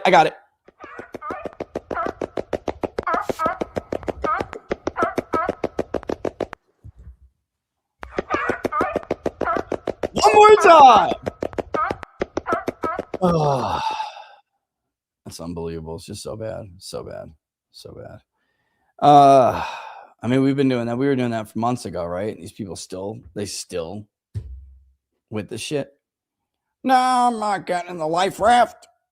There's nothing wrong with the ship. All right, man. Chili, 6 joules. Thanks, TreeSap. 10 joules. Thumbs up. Thanks, TreeSap. It's just so tragic. I have felt like I've been watching a Greek tragedy all this time, and it was actually way worse than I thought. It was worse than a Greek tragedy. Worse. Way worse. I smell what Laura's brought me home, and it's driving me, frankly, a little crazy. Let's get through the locals. Could you steel man both sides of the argument between gotta vote GOP because Dems will, I just did, because Dems will ruin things, and the other side that GOP won't learn if they don't get the stuffing kicked out of them electorally? JBMCW, thank you for the tip. Great example. We just went over it, but I'll repeat it. That there are both sides that have I believe, valid points. It's just that I do think we've been doing one already for this long. Okay, so both sides are like this. All right, one says that basically we have to keep voting GOP if you're a right winger because the socialists will get in and you're just helping the socialists. The other side of that, however, says that's what we've been doing, and it is leading to nothing but basically a slow burn anyway. And we might as well destroy the GOP now while we have a chance to rebuild something that can win and be effective before it's all over. So the reason why I've been more persuaded by argument B, right, is that I think we're at it. I don't think it's the math. It's the math and burn it down. The silent gen is almost gone. The boomers are going to start to phase out, and when they phase out, it'll be very quick. Actually, they already started. That's the thing. You just haven't noticed yet because they still vote at high rates comparable to others. But eventually, their share as the voting eligible population will dwindle to the point where it doesn't matter. They vote at high rates. They'll be like the silent gen is now, where it doesn't matter if millennials only vote at half the rate, there's still going to be 32% of the electorate combined, whereas silent gens, if they're lucky, will get the 6. That's what's going to happen very soon to boomers. And the worst part is compounded. This problem is compounded by the fact that Boomer 1 is more right-wing than Boomer 2. Boomer 2 created the professional managerial class in this country. Boomer 1 went off and fought the war. There are a lot of working class people there still. They're flag wavers. They're good, patriotic, right-wing Americans. And Boomer 1 is not. They're just not. I'm sorry. And even part of Boomer 2, let's get real. Even part of Boomer 2. I really think you guys will read Gabe Guardarini's forward before and burn it down before you even get to chapter 1. I couldn't have asked and understand. And I really couldn't have asked for somebody better to write that forward. The idea is not to just it's not just a warning. And a warning. It's also an attempt to get boomers to understand what they just don't seem to have the capacity to understand. And then maybe they'll let go early enough without it being wrestled from literally their cold dead hands. Because if they make us wrestle it from their cold dead hands, we'll probably be too late. I think we're at this point the hours late already.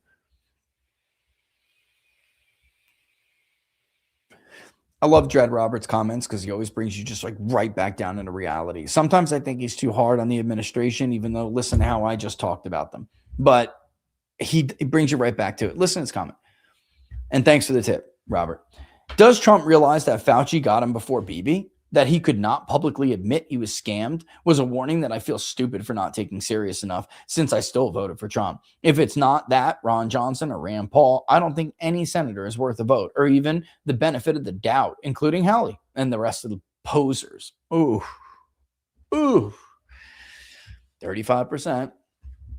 Hope for better. How different would it look if we admitted Trump is and always was a New York Democrat? He didn't get a second term. Biden did. Oh, shit. These comments are just going to be brutal. Rich, what percent of formerly Republican likely voters, if it was a different election, do you think will skip this election? In Virginia, that was a big part of what killed Sears, May Arson. Yes. And by the way, we did their autopsy. We did a big part. We did a big place's autopsy. I'll just say that. Really, Robert, I think it's 35%. I think we're at a third. Let's just call it a third because 1 in 5 reliables don't want to come out right now. That is true. But I'm very concerned about the ones they had to turn into midterm voters. I don't think this will be a very high turnout midterm at this point. Right now, I think 46% says they're extremely enthusiastic. Let me look. No, it's still here. Of likely voters, not registered, It's less. And just so you know, I'm not bullshitting you guys. Let me put it up. It's less. 45% are extremely enthusiastic.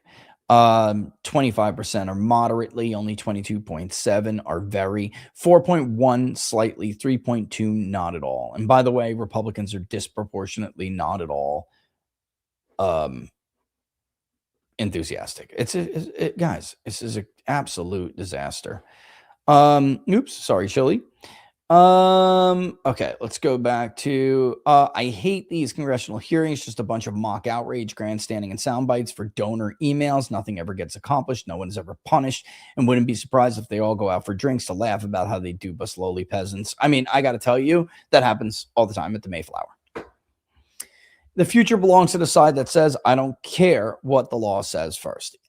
Philly Patriots, thanks for the tip. And by the way, also Yard Hatch, thanks for the tip. Yeah, you guys, I mean, yes. And again, I hate to keep doing the shameless plugging of the book, but in Burn It Down, you will actually see that is true. And that's unfortunate. And I'm not writing it because I like it. I just think that, the evidence is overwhelming. People are looking for a WWE Steve Austin to come in and spray beer all over the ring and kick the boss's deep state, Epstein class, Israel's ass. Yep. That's Poshin. Yep. Thanks for the tip. Robert again. Larry Ellison wants constant surveillance on the public. We know Trump is a huge fan. I think it's easier to list Republicans who are against it. The one who for it, rather than the ones for it. Yeah, Paul Massey. I'm sure there are a few more, but these guys love FISA, Patriot Act. Larry Ellison is very welcome in their offices, not even getting off Palantir. Not even getting on Palantir. Oh yeah, man. He's right. He's right about this. I hate to say it. Rich, I saw Bannon among 50 influential reporters, editors the CCP paid since 2004 to support pro-Chinese policies. Where did you see that? Because I saw the War Room report on that. And American elected officials who were favorable to the CCP was Charlie Cook of Cook Political Report.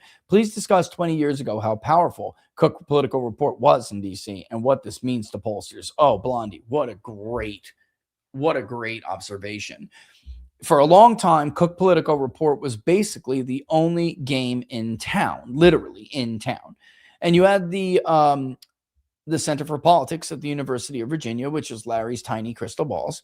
But Cook was it. Charlie Cook was it. That's it.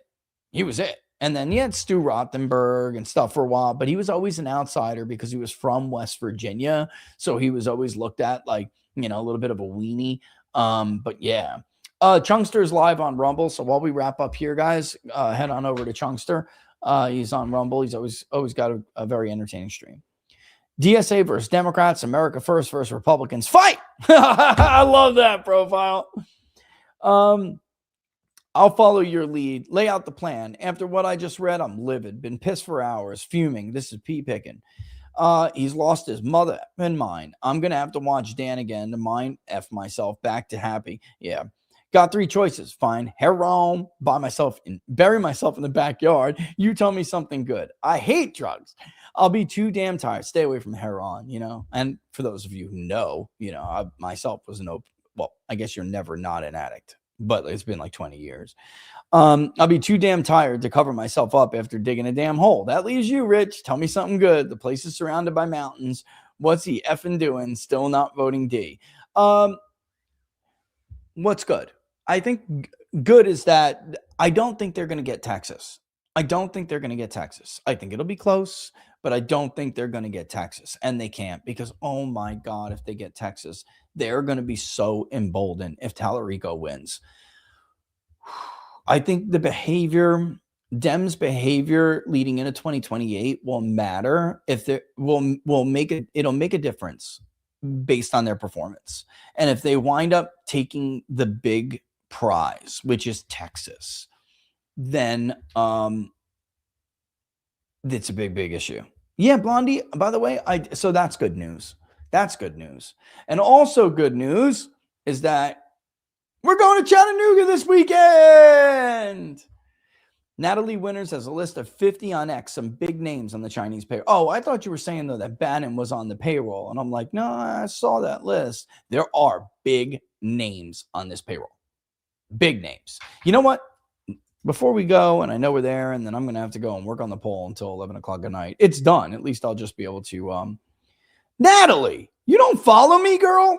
That's some bullshit. Natalie, I know Grace is watching. Let's get the follow back here. I see you over on the Glenn Beck show and shit. Come on, girl. This is War Room Posse stuff. I'm not going to take offense here yet. Grace, clip it, Grace. I fully expect Natalie to follow me back here. Okay? This is like bullshit. None but love for you, Natalie. None but love. I'm scrolling down because she's all in the FARA stuff. Like, yeah, like a lot of these people are clearly violating FARA. And again, like if this was a Democratic administration and it was another country and it was Republican media people, they'd be in fucking jail right now. They'd be rounded up. They'd be thrown in jail. How did I miss this? You got the link for this? Because I saw the FARA stuff. How did I miss her links? I retweeted it. Maybe it would be easier for me to go and find it in mine.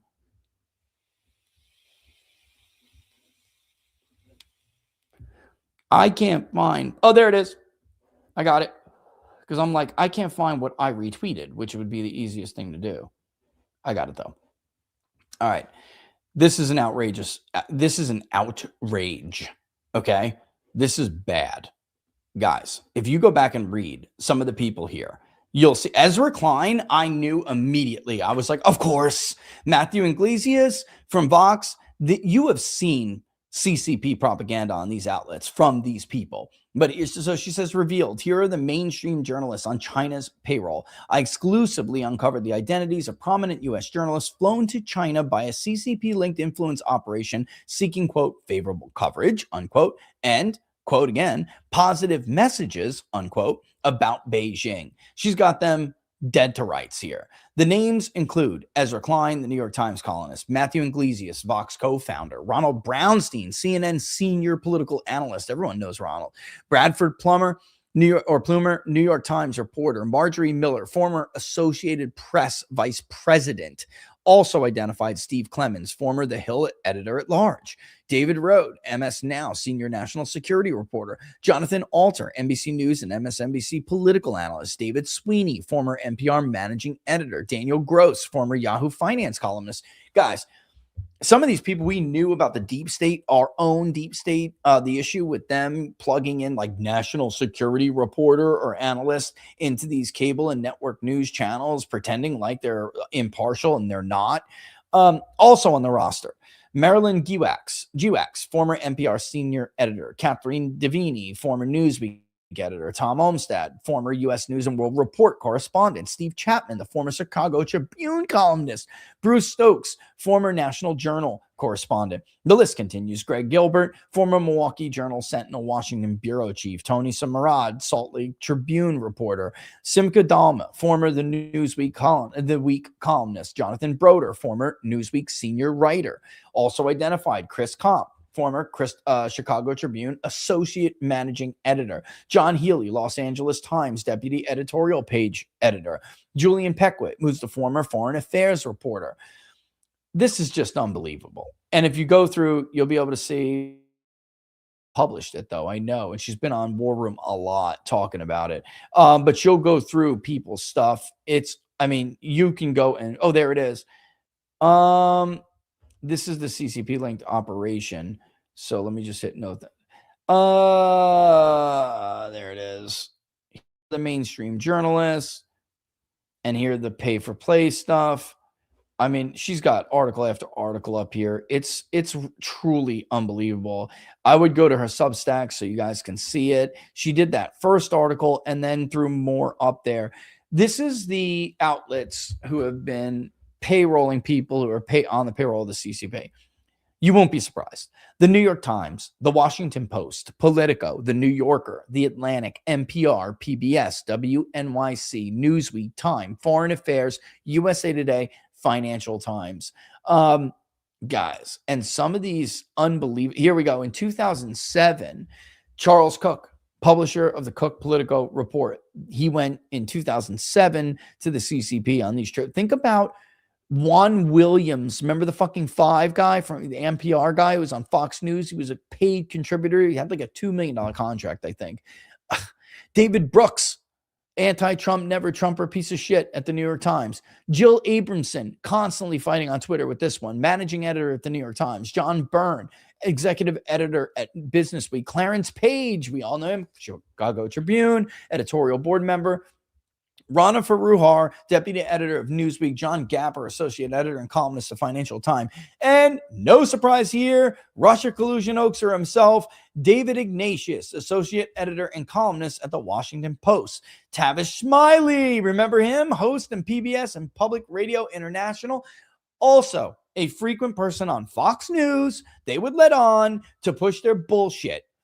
Dean Baggett from the Washington Bureau Chief of the New York Times, Eugene Robinson from the Washington Post, Nicholas Goldberg, Reksha Baju, the Des Moines Register, Nicholas Goldberg from the Los Angeles Times, Clive Crook, aptly named, from the Atlantic, Brian Lair, WNYC, he's a big name over there, Winnie O'Kelly, deputy business editor at the New York Times, Gary Silverman, new U.S. News editor and deputy managing editor at the Financial Times, Jonathan Tepperman, managing editor at the Foreign Affairs. I mean, this is Adam Kushner, by the way, 2013 National Journal.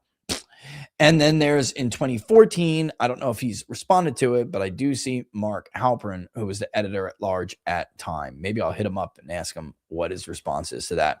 Brian Gallagher, USA Today, took a trip in 2014. Jesus.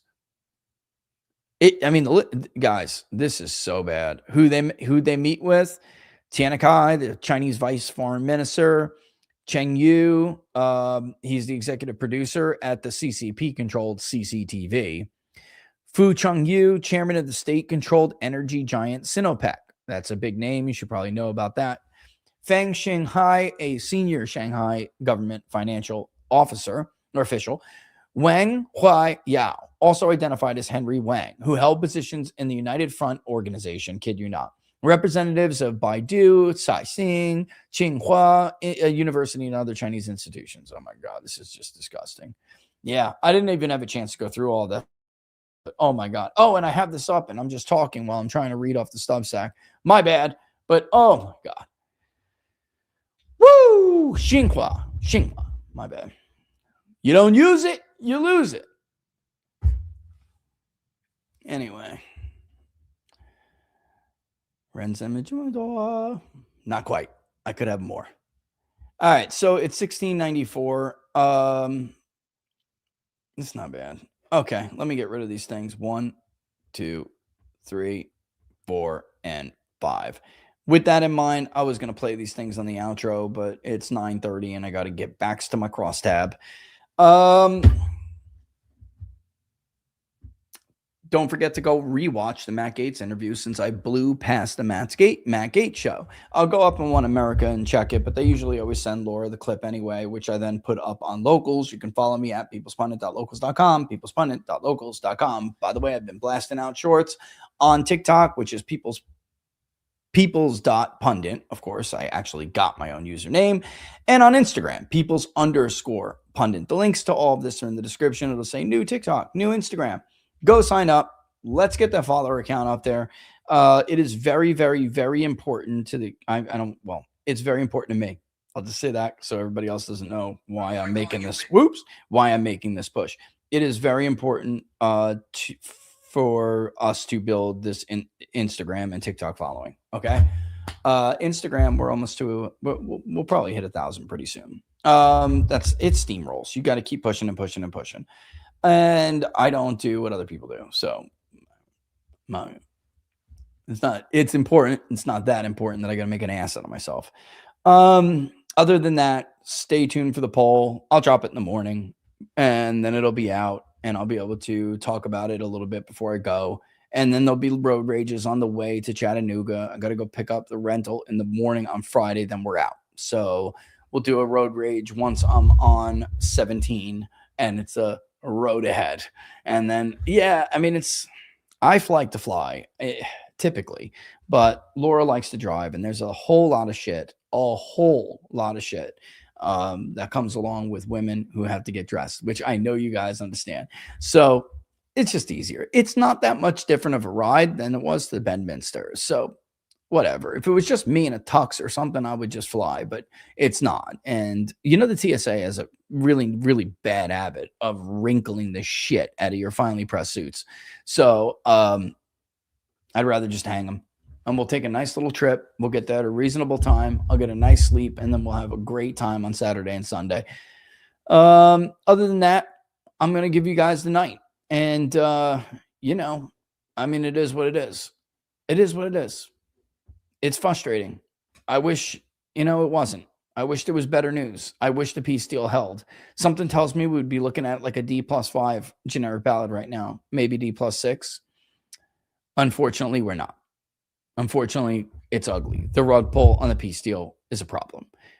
Maybe we can limit the damage still. I don't know. I don't know. I don't know. I think it actually is pretty clear. I think I gave some good advice.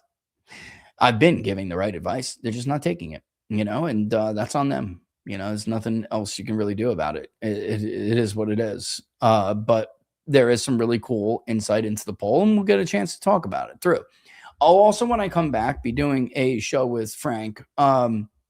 He wants to talk about the disclosure poll a lot. So I know a lot of you guys watch, quite frankly, your fans, quite frankly, watched the show the other night. He was hilarious. Frank's got a great show. But I'm going to go on, quite frankly, soon. We'll talk about that poll because unfortunately it did not get enough attention and all this bullshit. It's like, you know, people are like, real Rich, you know, the alien thing's like a distraction, or the UAP thing's a distraction from everything that's going on. And my response to that, even to Steve, is like, actually, Steve, I think Iran is a distraction to the more important issue of UAPs. Like, something's fucking flying around in our airspace, uninhibited, like, you know, unfettered, like unopposed. And there's nothing we can do about it. Who gives a shit about Iran? And by the way, we have sitting Republican congressmen and women who have told me to my face that there is an extra intelligent life form living in our oceans. And you think it's a good idea, observing us. And you think, if that's true, Congressman, if that's true, Congresswoman, if that's true, Senator, then do you think it's a good idea to be starting a stupid war over a fake nuclear program that was never going to get the bomb until now? Think about it. Why? So they can observe us being animals?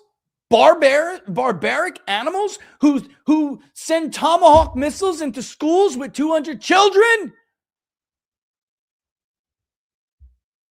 The Christ is supposed to be the mitigating factor, the civilizing factor in the human race.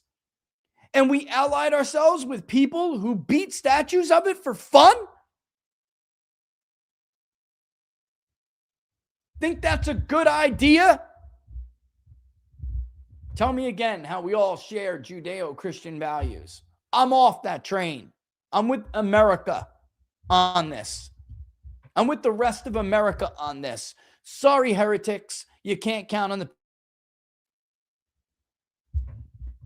So I hate to let down the heretics and the ethno-religious supremacists, but I ain't on board with this shit.